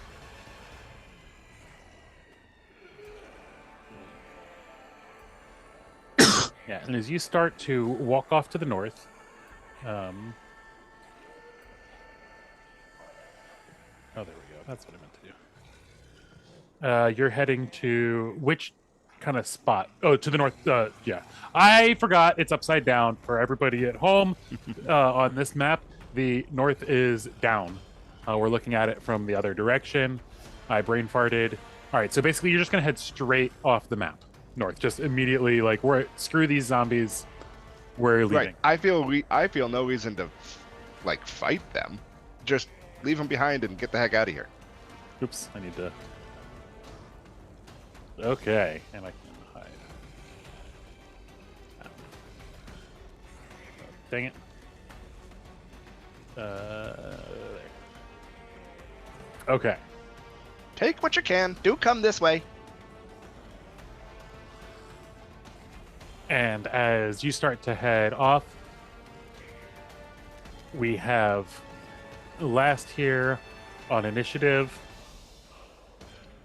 with a whopping 1 hit point left, I believe, right? You're muted. You're unmuted. Yeah, I'm hurt. That's me. Hang in there, buddy. Agent Cade. So with this thing being right in my face, and it's like glowing. Yeah. Oh, and actually, sorry, how much damage did you do with that ray of frost? 6. It was 6 cold damage. That was exactly actually enough. I forgot. I brain farted. Oh, that was the one that got shot? That was the one that had already gotten shot. Oh, nice. Or, no, it wasn't. Sorry, I lied. Brain fart again. Dungeon Master. Yeah, and that 6 didn't even make it bloody. Sorry. Nope, that's Sorry. okay. I didn't expect it would. I was more worried about the damage reduction. Yep, I forgot it was not the... Or the Yep. movement reduction. Yep. All right. All right, Nathan. Sorry to interrupt there. What do you got? Good. I'm patient. Yeah. So this zombie rotter is like glowing in front of me now. Correct. Yeah. Don't know what that's about, but it makes me feel real empowered. And you see like the weak points are almost like highlighted, like around its brain and like spots where it's like flesh is particularly worn back, and you can hit vital like nerves. So as I'm reaching into my jacket to pull out old reliable, I'm gonna like stop and I'm gonna pull out the bracelet that I pulled out of my now broken motorcycle, and it's gonna be this like really long beaded mala bracelet, and I'm gonna wrap it around my wrist like 3 times, and I'm gonna clap my hands in prayer, and I'm gonna do a martial arts technique, praying strikes, and I'm going to thrust my palm into the chest of this creature, this zombie that's in front of me, that's glowing. Yeah, you can feel free to call them zombies. You all, well, other than Kai 9, hypothetically have seen zombie movies before, or are aware of zombies in pop culture. A 17 absolutely hits. Is that that's your like melee attack? Just an unarmed strike? Or yeah, okay. Yeah, they're called praying strikes because that's Cool. the Gotcha. that's Cool. the martial arts form that I use. Yeah. And then does it? So that A 17 absolutely hits. How do you do it? Yeah. So the palm goes through, and then as it loses its balance, I follow through and take a half step and thrust my elbow into its chest, and just like cave in and like hit right through into the spine, and just like snap it in half. Yeah, as the bones and spines all start to snap and twist back, you hear a perfect, satisfying popping sound as the spine itself is severed perfectly in twain, and the zombie does not get back up. And then I would like to run. I would like to jump over the car and away, like make a path follow the clearest path, probably towards the new robot friend. Yeah. I am very close to death, and I am really surprised that I am not dead. So I'm in survival mode, so I immediately want to... I'm not trying to run around like anything, I'm jumping over the cars. Jumping over the cars? Yeah, you can squeeze in between the cars, but it counts as squeezing, so it uses double movement. If you want to run and parkour like across the cars, you can absolutely do that.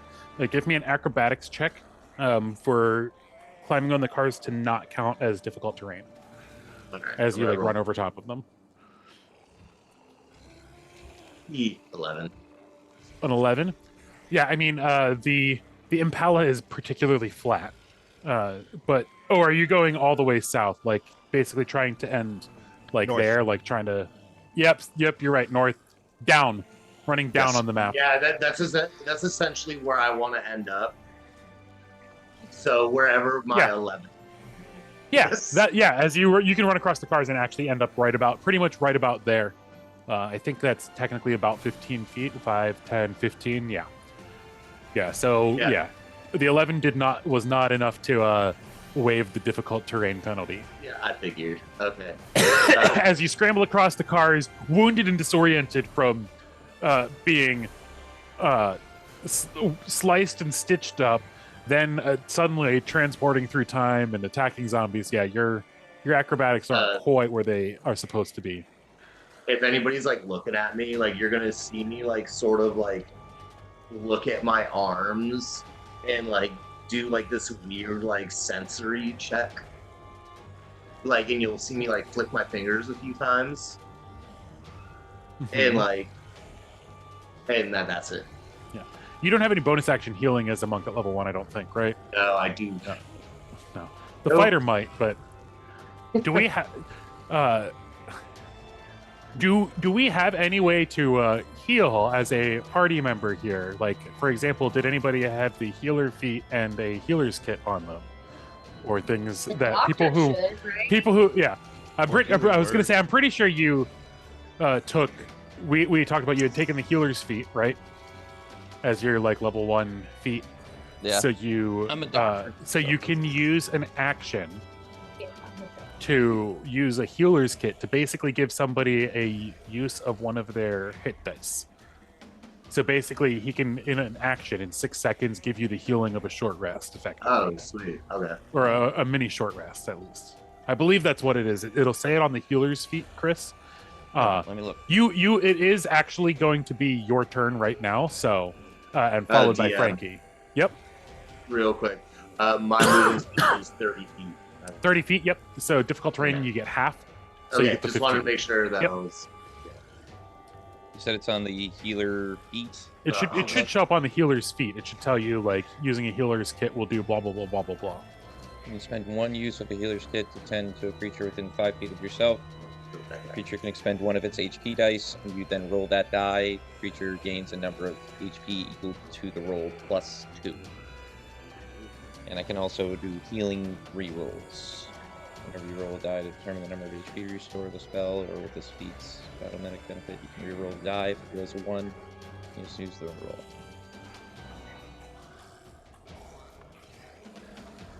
Yep. All right. So what do I hit for that? Alrighty. So, well, first you have to get to him. So he Oh, is that's true. the magenta one there near the bottom, So I have nearest to the bottom. get within 5 feet, right? Right. So it would cost you 5, 10, 15 feet of movement to get over to be next to him.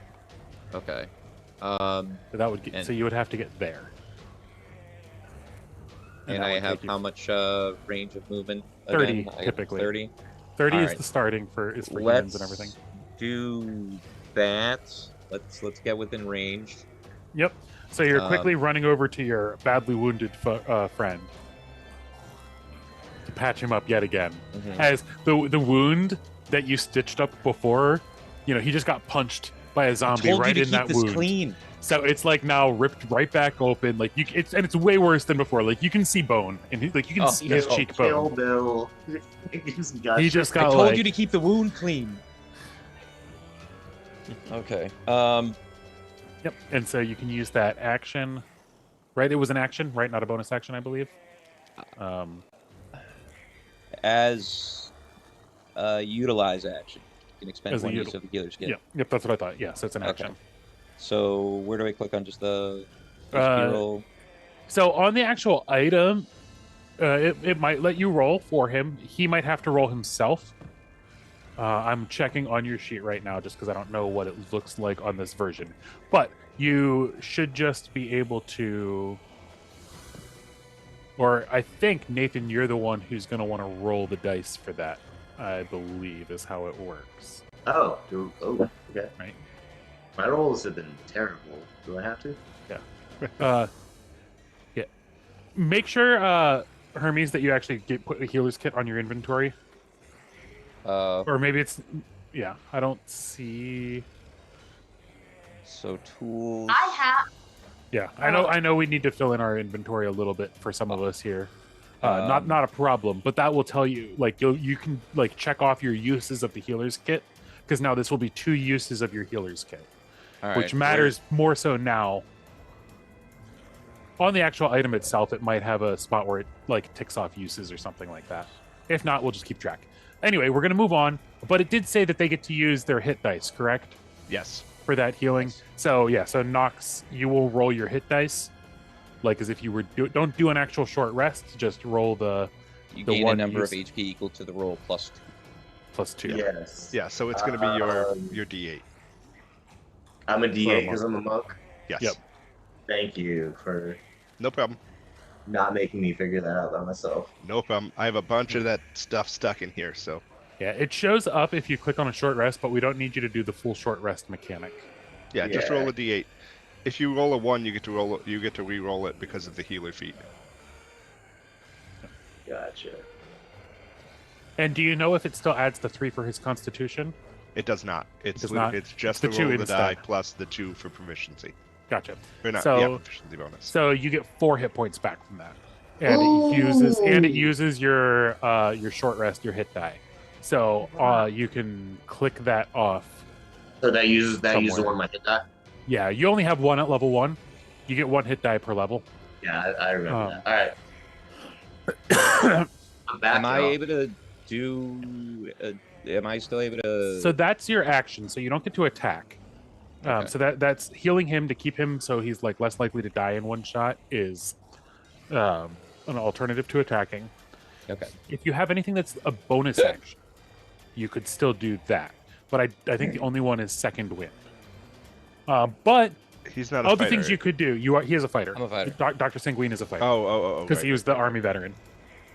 Can't keep so- owning you like So he's a this. fighter. He knows how to use all the weapons, has Cool. military training and stuff like that. So what you could do that could potentially be useful is just Yeah. trying to make sure that he doesn't get hit potentially. Like interpose so what, yourself, Like like okay, body yeah, block tank for a him. hit. Now, hypothetically, right? You see, there's one zombie coming from each direction. Other Yeah. people might deal with that one that's closest. But there is that one on the far side that is making a beeline for him. So The get other between one him does- and the cheerleader. Correct. Okay. Yeah. That would potentially be another like thing you could do as a fighter to help okay. keep him from dying. So yeah, I mean, my armor class is probably Hypothetically. higher than his, so yeah, I'm alright with that. you also have max health. He's Yeah. still he still has less than half of his hit points, Yeah. and you Your can AC 's heal. not good.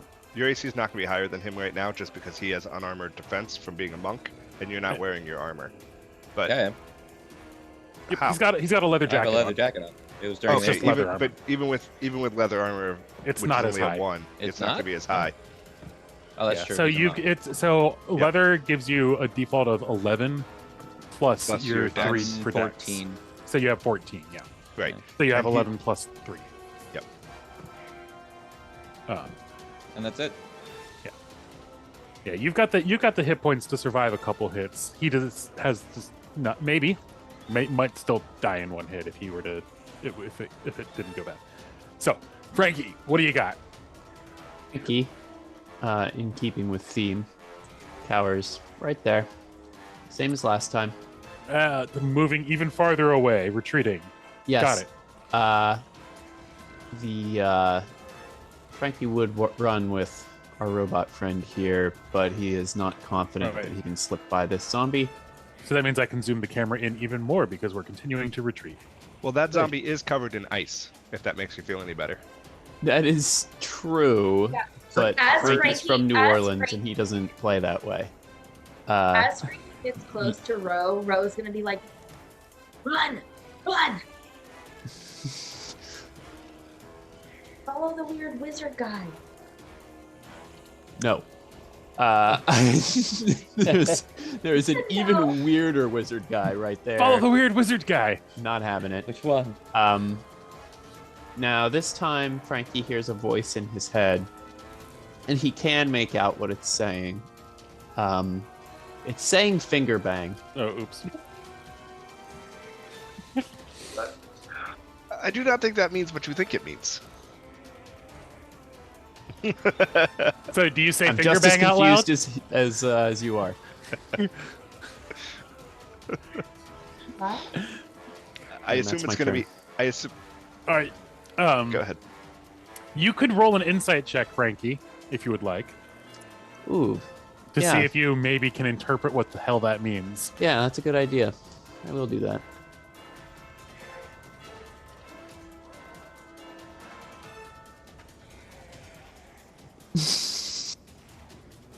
Oh, it's a zombie yelling. I thought that was a 1. 7 plus 4, though. You have a plus 4. So you got an 11, right? Yeah. Yeah, so accompanying the word finger bang, you're getting a vision accompanied with a pair of hands doing finger guns. Okay. Yeah, I get it. But in like the Buddy Christ way? Like which way are we talking about? Yeah, here? yeah, essentially. Yeah. Okay, that's my turn.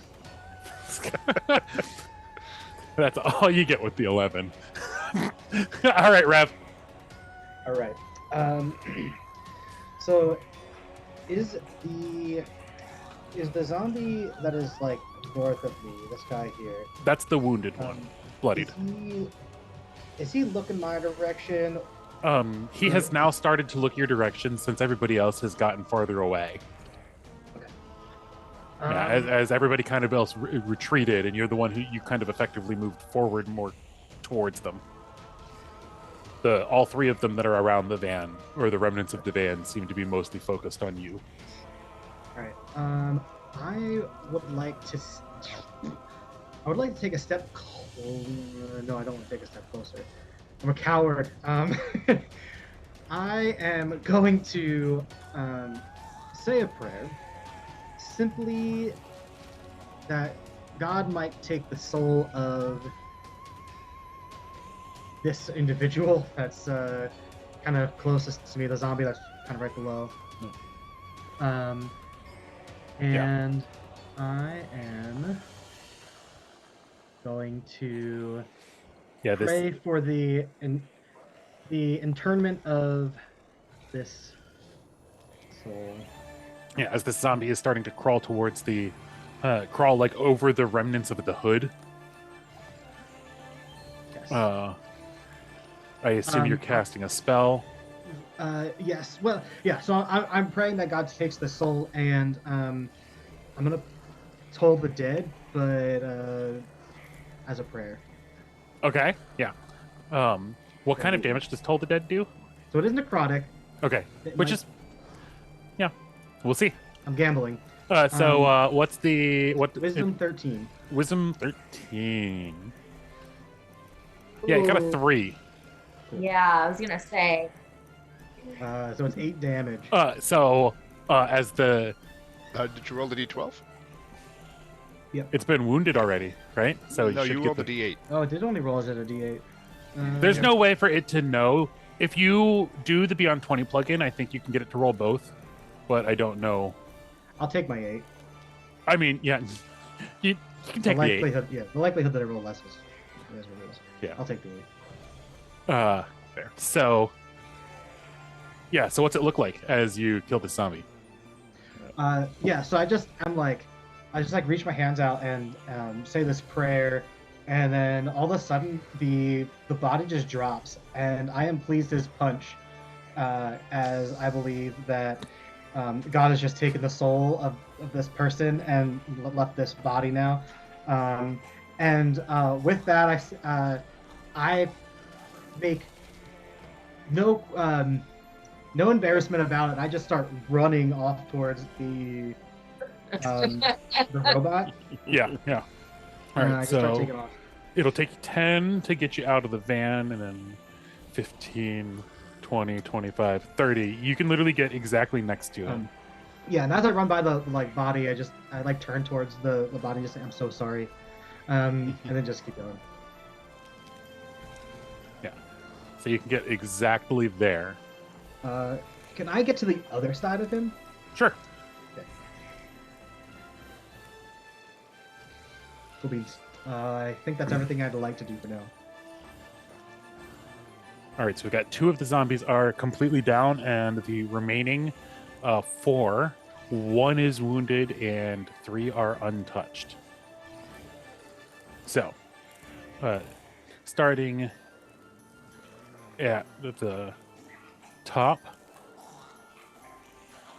Actually, so we got one. Sorry, we got one bloodied, one down. So actually, that one is the one that's down. But then we got this guy in the middle who suddenly saw you starting to take off and is going to amble its way around 2, 3, 4, 5. This one is going to go this way around. So 1, 2, 3. Oh, shoot. One of them is able to just get to Frankie. Dun-dun. This is the one that was bloodied, shot with the first shot by Dr. Hermes. As it comes lunging towards you, swinging a wailing fist. Ooh, what's your AC? 13. Yeah. The claws just come and you just feel this just like palm and fingertips just crunch right across your face as you take 5 bludgeoning damage. Ouch. As it roars and bellows in your face. As if instinctually. Uh-huh. Wait a minute. Damage. Hold on. 5. Oh, okay, I see. Yep, so you can take, As if instinctually, without even thinking about it, Frankie whips around and shrieks a hellish rebuke at this zombie. Yes!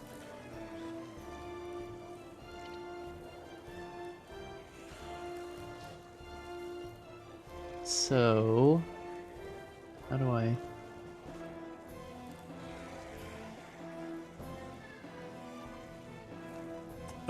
So the Hellish Rebuke is because it rolls the save for that, I believe, right? Or do you roll attack rolls? What's it say? I just went to my spells and clicked cast. Yeah, so I don't think that's one that you make attack rolls for. I think, right? I think that's a saving throw. No, it's a saving throw. Yeah, so it has to make the saving throws. So clicking cast will most likely just check off the cast button, unless you have the extra plugins installed to have it do extra things, I believe.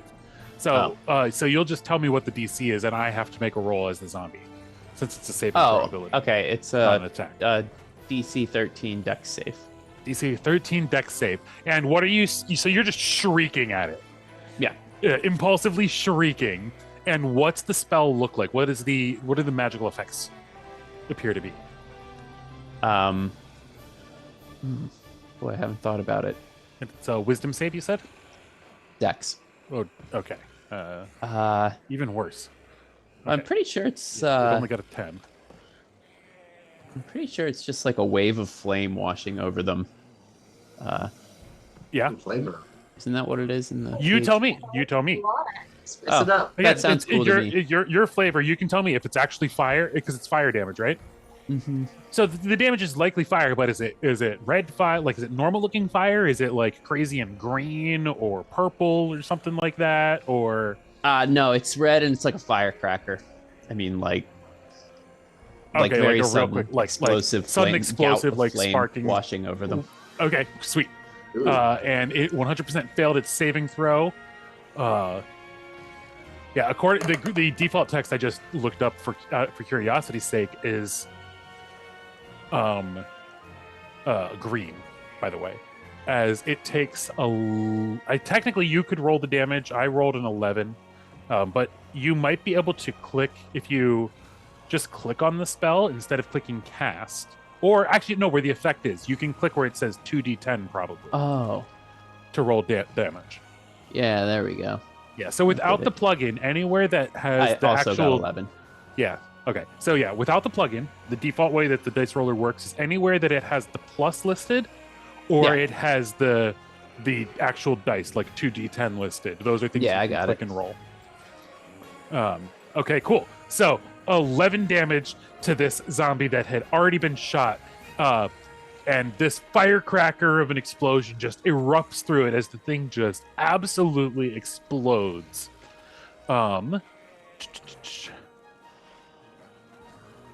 And what was the damage? That was 11? Mm-hmm. All right. As the zombie starts to go down, you see its head and skull, everything exploding back. seemingly dropping it to 0, but then its head just lurches and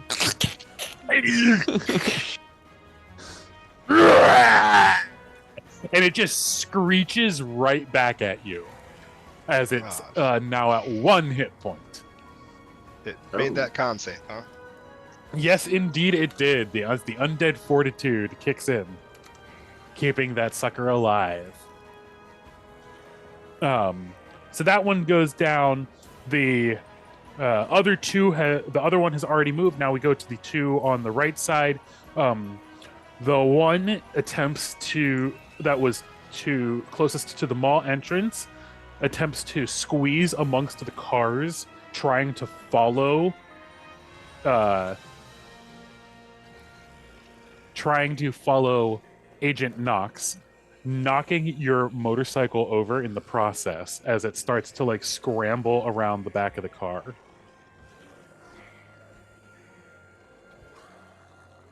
Oops, wrong button. Updater. So that one just gets there, and the cheerleader-looking one absolutely lunges right towards you, Dr. Hermes Sanguine. You said your armor class is 14? Oh, yeah. She just clocks you right in the stomach for 6 bludgeoning damage. As she goes to lunge towards you and just with surprising speed catches you off guard. I don't even know how many hit points do I have? You start with like a bunch as a fighter is one of the most hit points. My guess is you have 12 or 13 to start with, depending on what you gave yourself for a constitution. You have 13 to start. 13. Okay. Do I got to take that down myself, or? Yes. You adjust your hit points. So on your sheet, you should see that in the top right. Yep. And I took current how many? max. You took 6 bludgeoning. Okay. So you should be able to just type 6 and then click damage in that little spot. Oh, there. oops. Never mind. And he's dead. And death. Oh, you mean we count hit points in this campaign? I mean, it's Level 1, baby. It's a I'm surprised you all didn't Whatever. already drop. I was almost. Oh, we're close. I almost had you guys do D6s for those so I'm phones, at and I'm like, 7. I'll do a D4. I just realized it's level 1, and I'm about to attack them with a bunch of zombies. I'm gonna be nice and you're not be a dick. You're benevolent DM. Can't murder you before the you're first so fight gracious, starts. I could have made it like a one point away D12 or from the car. 3D6 or something. I was 1 point away from the car. 1 point away from the car. So, that is, yeah. So the last, I should have moved it. This All right, zombie, so I have 7 hit points left. yep. You have 7 hit points left. You are still at just over half of your hit point maximum. Hmm. And that is the last of the zombies. And then we are on to Ro, followed by Kai9, and then Nox. I will No switch one you is blinking back in red all the way to the bottom. Actually, I should do Yeah. medium zoom is better right now. That's probably more useful. I'd imagine this is the most useful view. Yes, thank you. I just have a clarifying question. Sure. Can you break up movement? Smaller than 5, not. Or between attacks, yes. Sorry. So if I move 10 feet and then attack, and then I can use the rest of my Correct. Yeah, movement. 100%. I wanted to make sure that was okay. Yeah, you can break up your movement amongst all of your actions, bonus actions, all of that, however you want on your turn. Perfect. Just Yep, making sure. just in increments of 5 because we're using a grid. Okay, great. So I would like to move just 5 feet. I'm just gonna go right in front of this this one here in front of Frankie. Oh, I forgot that's the dead one. Sorry. I thought that had 1 HP. It I'm does have sorry. one. Oh, you're right. It does have one. You're right. I brain fart. It does. Yes. Sorry. Go All ahead. good. I just was making sure I Yep. remembered correctly. I'm Okay. like, wait, he just got oh yeah. Zombies don't always die. Yep. So I am right in front of that one, and I'm just gonna stabby stab. I'm gonna you're gonna see Ro kind of pull out an earring and just stab it. Yeah. In the head probably. That feels like a zombie Oh yeah, thing. definitely aiming for the head for sure. Yeah. Yeah. Yeah, that's what I would Um, imagine. Whether you hit the head or not, we'll find out. No. A 16 you absolutely hit for 2 damage, which is very low. It's going to roll its saving throw to see. Like, you hit it, you try to dig in to make sure you get towards the brain, but it doesn't seem like you managed to get deep enough, as the thing manages to like pull back away from you and keep fighting on. It succeeded on its con save again. Because the con save, for context, the con save is based on how much damage you dealt to it. So, like, it's harder for it to stay up if you do more damage with that final blow. That's why I killed him. Okay. Give me 1 second. I just it's a light weapon. Yeah, so you have 2 light weapons, right? Correct. Yeah, so you can make an extra attack as part of And then the I same can move attack the rest action. of my movement. Okay. Yeah, technically, Don't though, unless it dies. Don't move. because A, opportunity attacks. B, also, I was not Kyle, planning on moving. correct me if I'm wrong. Could she potentially make 3 attacks? Because No, because she doesn't have extra attacks. So right now she can make 2 when none of the rest of us can. she would have. Oh, she would have to have the property, the fighter property, first of all, the weapons mastery to get the 3rd. No, she'd have. Either way, So we won't either way, go she into it does. right She now. doesn't There's- now. She I doesn't. can talk about it you don't. after Yeah. this stream. I'm Yeah. just gonna attack it the one more time. Yep. You get the extra attack as part of your, because of your dual wielding. You got 2 daggers. Thank you for reminding me about attack of opportunity though, because that's Yep. Anytime Wait. you use your movement to leave melee range. Okay. So I will attack with. You're just gonna see her pull out her other earring. Yeah. Second earring. So that one's a 5 damage as you going for the head again. Yes. And it still manages to recoil and just keep going on, as this just won't die, as you've now somewhat interposed yourself between it and Frankie. I still think I want to run though. I risk it. Yeah. Let's see. 2, 3, 4, 5. Yeah, because I could still get all the way down there. I think I'm still gonna run. Okay. Yeah. Oh, bard, not I'll- rogue, so no bonus action disengage. Yep. Okay. Yep. So 1, 2, 3, 4. Yeah, I can get to like right beside Rev. you can get close because you have what, 25 feet of movement left. So 5, Yeah. 10, 15, 20. Oh yeah. You absolutely, anywhere on that bottom row you get, essentially, because Yep. you can move as I'm much gonna- kind of left or right as you want. So, I'm gonna get Boom. beside Rev. That seems and for context, you're not limited to those spaces on the map. I can add extra tiles and shift the camera down and stuff. Like, I can pan the camera and pull some tiles from elsewhere to put them in if you need, if the fight were to extend off camera. I thought if we run off map, we win. Yeah, that's definitely how if you manage to run off of, no, it counts. It says you run away successful. You got away successfully.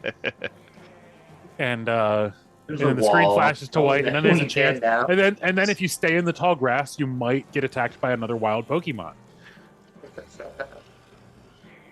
But okay, so that's the end of your movement, and now we are on to Robot's turn. Okay. Robot. Let's see. I guess the answer here. Nobody's hit the pigtail zombie, right? Yeah, Pigtail Zombie is uninjured. There's the other one on that side that's kind of stuck by the motorcycle that is now knocked over is also uninjured. And then there And then is the other one has 1. Yep. And then the one also on the left. So there's 3 that are up and uninjured, and then one that's up has 1. Oh, I didn't recognize that one on the left was a zombie. I was thinking that was one of us. Okay, Yep. I see. Black I see. bases are always going to be the bad guys. Got it. Okay, I didn't want to use spell slots, but we're in a tighter spot than I wanted to be. I'm gonna cast Chromatic Orb at the. I have to make it dramatic for the first fight.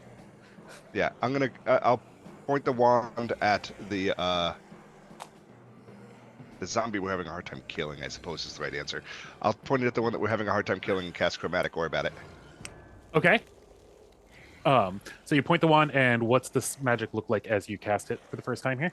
So I swirl the wand and say, Avada Kedavra, because I learned it from Harry Potter. Yes. So the robot has watched movies. Okay. Read the books. Only the books. Oh, gotcha. Sorry. Doesn't have access to the footage of the movies, but has access to a book. Books didn't break in the apocalypse. The books are better than this. Okay, Nobody so, goes after the books. And Anyway, that's how you start your damage type campfire. here. I'm gonna stick with cold damage. And roll it. Hits a 14. A 14 100% hits as this giant orb of ice streaks back across the parking lot For and 13 damage. And do you see what I see? I see doubles, so I'm going to be rolling that again in a second. But the first one, the 13 damage. Let's see if that takes it down. 13, and it was ice. Yeah, It was ice damage. Yep. 13. Yes, so it goes down with a. So as this giant, like you tell me exactly what this ice orb looks like, but it streaks across and clocks him right in the head. This big old, what essentially looks like a giant orb of ice, like a bit larger than a softball, I'd imagine. Yep. Almost perfectly spherical, or like a kind of elongated with a spiky point on the front. Okay, yeah, like a football of ice. Yep. I spike. And it flies across, just erupts that zombie's head as it just goes right through it, bouncing off. And we'll take the next shot at the cheerleader zombie. Yeah, as the icy orb hits this first zombie and enters its brain, it actually ricochets off, bouncing towards the cheerleader. And I'm just gonna take my wand and throw it at the other one. And let's see. Roll the attack. Attack hits. It hits a 20. Not a 20. Yeah, 20 definitely hits. And then that's gonna hit for a total of 6 damage. Yikes. 6. And yeah. So that's this one here. What just happened? Chromatic Orb bounces now. So Chromatic Orb is a spell. I thought that was an in-character reaction, maybe. That was my bad. In-character reaction. Like Yep. I'm watching. We'll come back to the mechanical after session. In-character reaction though is like, holy shit! Like this robot just made a ball of ice fly around and kill zombies. We really do need to leave. And we just saw like Rogue fire blasts of laser out her eyeballs. She has no idea what just happened. And Curtis prayed a zombie into death. I just didn't turn in. That's all. Frankie fingerbanged a zombie. Did that well? No, he hasn't done that yet. He keeps thinking about it. He keeps thinking about it. But it is then. Are you moving or doing anything else? Yes, I'm going to continue moving north. But okay, continuing off screen. I know that I'm off screen. And Yep. I'll just keep your guy here. You are approximately 30 feet off screen for now. Okay. And I'll use one of my spell slots. Actually, sorry, I forgot. I should have mentioned this before I asked if you wanted to move. Give me a perception check. Oh, sure. Actually, all 3 of you there that are on the southern edge of the map, like actively fleeing rather than actively being surrounded by zombies, give me a perception check. Or not the southern edge of the map, the northern edge of the map. Rolled a nat 20 on my perception check. Nice. Nat 20 on your perception check? Which is all it is. I have a flat perception. Yeah. Hey, nice. All right, Ro doesn't notice anything.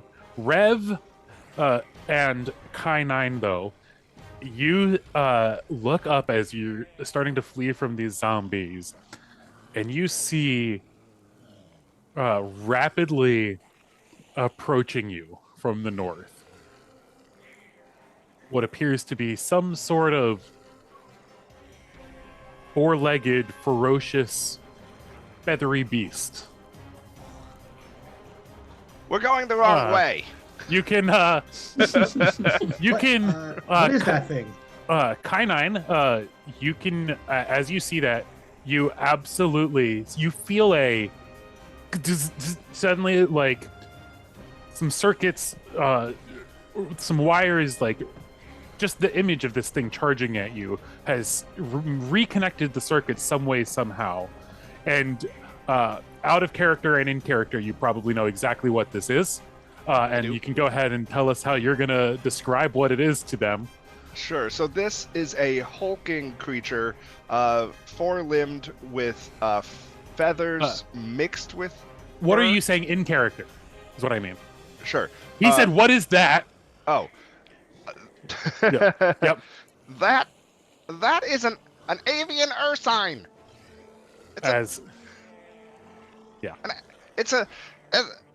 I don't know how else to explain it to you people. We gotta go. Gun out. As you see, I can give you the shot of it.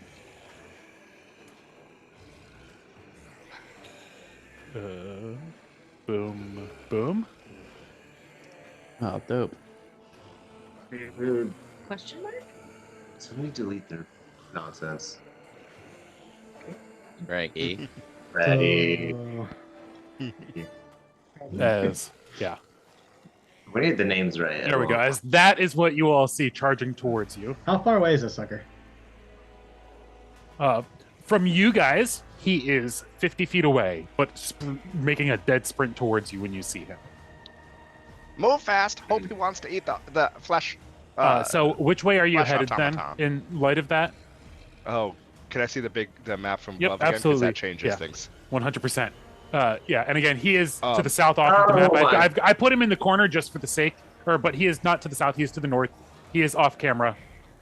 You guys decided to happen to run in the direction that he was going to be coming from in about one round anyways. Sure. So, as the gunshots and sound of zombie fighting appears to have attracted another monstrosity of a native. I'm gonna head guns. I'm gonna head due west, which is screen right. Yeah, screen right. 1, 2, 3, 4, 5, 6. Are you moving south at all as well, back like towards the motorcycle and stuff, or No, there are basically zombies just up here? Yeah. Yep. Okay. Yeah. So basically trying to thread the needle between the charging owlbear and the remaining zombies. Yeah. I'm hoping he's hungry enough that he wants to eat the zombies. That's Nox is going to go ahead and take his turn, and then that is probably where we are going to wrap it. As the owlbear showing up now potentially changes the outcome of this fight a wee bit. And maybe changes the what am I trying to say? It changes the dynamic of the fight. There we go. Get rid of that camera. All right, Nox, what do you got? Owlbear is basically due straight down of Rev, essentially, and 50 feet away from him, dashing straight towards you guys, though. That big ass owl thing. Yeah. Out of character, it's an owlbear. In character, it literally looks like if you were to take the feathers and head of a bear, or of an owl, and put it on the body of a bear. Like, literally, if you mash the two together, this thing, and probably like about the size of a small grizzly bear. And its talons are larger than you think a bear claws are.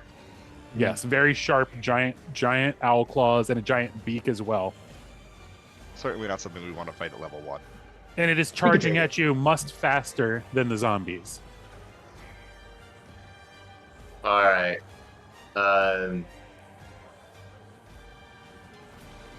You also get the impression you probably aren't. You might be able to outrun it, but the rest of the party probably not.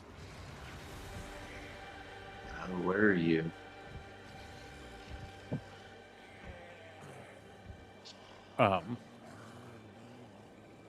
You said the case of All right, Nathan, what are you doing? Nathan is next to Rev. They're both staring at this thing charging at them. Or Ro is next to Rev. Yeah, who is the green right next to me? I'm sorry. that's Dr. Hermes Sanguine. All right. I made a house call. Yeah, just look it up.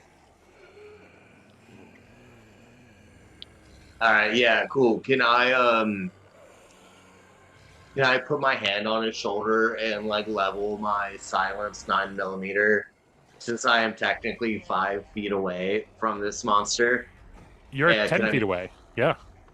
Can I make a ranged attack? Yeah. And Yeah, get this cheerleader zombie? Absolutely. Yeah. So yeah, that counts as a 10 feet attack. Yeah. Yeah, 5 feet away is one space over 10 feet away, but absolutely. Do I have? Does a 15? Where's my box of weapons? Yes, it does. Yeah, a 15 absolutely hits. We've seen a 14 hit, so you're good on a 15. Cool.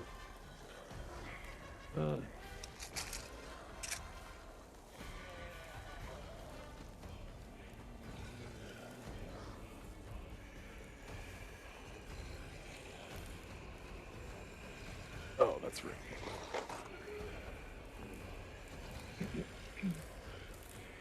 Alright, I didn't see my damage. Oh, 9. Alright. Hell yeah. That's good damage, right? Hey man, I appreciate it. You know what I mean? I'm in Yeah. between you and her. You know, like How much this damage? is not the Eiffel Tower. I was 9. looking for. 9 damage. She hasn't been. She is now bloodied as you fire that shot off. All right, this is not the accurate gun. It may or may not look like a laser blaster, but it's a gun for today. It's a top of the line gun, like futuristic cyberpunk gun that I have, whatever. Yeah. Yeah. So you fire that shot off, deals 9 damage. You said, right? Yeah.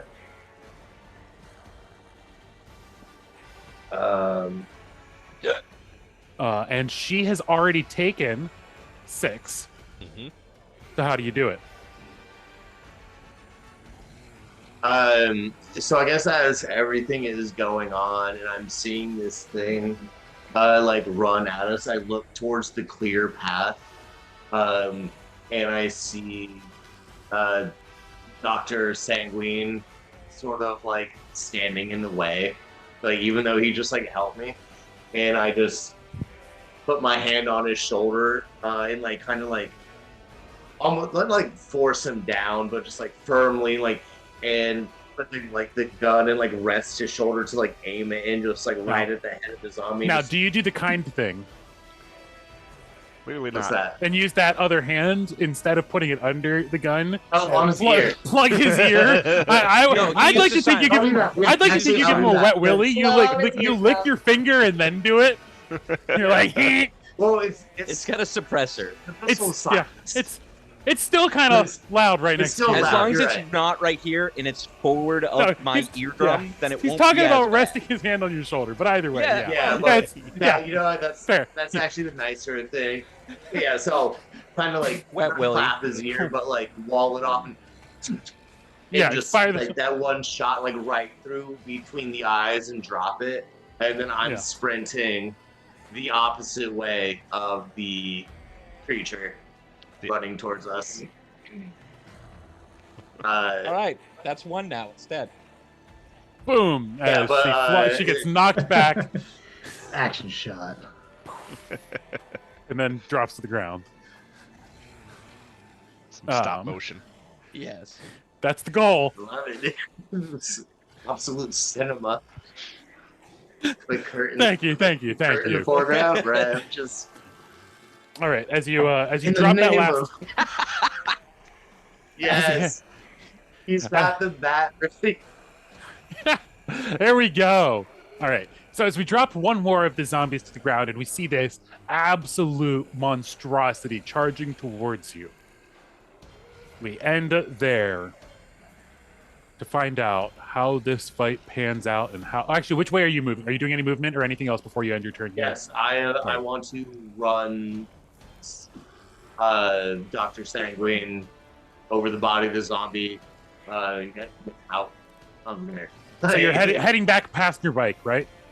Yes, yeah. So there is that one zombie there still kind of pinned between the bike and the Aston Martin. It could probably squeeze through, but yeah. I'm gonna cut that wide. Cut that a little wide, so maybe head down towards where Mr. Robot is. Yeah, a little bit. Yeah. Kind of like that direction, like yeah. Yeah, so I got some more in the clip, so like I'm ready to. You have 30 feet of movement. Yes. All right. Yeah, so you could get to like. I mean, you could get to like 2 spaces past him. You could get to there or 1 space farther. Over even. Can you move me 1 space up? Yeah, absolutely. 1 space up. That'd be perfect. Yeah. So just right there. Perfect. All right, awesome. And as the party fans out, having dealt with the majority of the zombies, 2 of them still, I believe, lingering untouched, continuing to lurch their way towards the party. We stand around, wounded. Some of us disoriented with voices talking in our heads, some of us dealing with weird sensations and feelings, all wondering what is going to happen next time as we try to deal with this owlbear on the Arcane Apocalypse. What the hell is an owlbear? I'm kidding. I know. We are still live. So thank you everybody who was who may or may not have come out and watched the stream here. Again, post credits, we have our party here. We have Frankie being played by Ben. We have Nox being played by Nathan, Ro by Jordan, Kurt by Kurt, Kai9X by Kyle, and Hermes by Chris. And I'm Bill. I am your Dungeon Master here on the Arcane Apocalypse. Few last repeated shout outs here. Thank you to Sirenscape and all the great creators over there for coming up with all these soundscapes and music tracks. Additionally, we do actually have some combat tracks here that I will be linking to. They are all some fantastic royalty-free music provided by a couple different artists. And of course, thank you to the Lego Group and all of the creators over on Rebrickable or any of the other number of websites where I may have stolen your designs. In particular, the Impala on this one. I completely off the top of my head forget the name of the individual who created it. I will add your credit here shortly after this stream is over. So thank you to anybody who helped make this happen. Thank you to the players, and thank you to everybody else out there. And of course, thank you to the viewers. We will be back in 2 weeks. This campaign will be running on the 1st and 3rd Thursdays every month. So we will be back in 2 weeks. Until then, we will see you next time on the Arcane Apocalypse.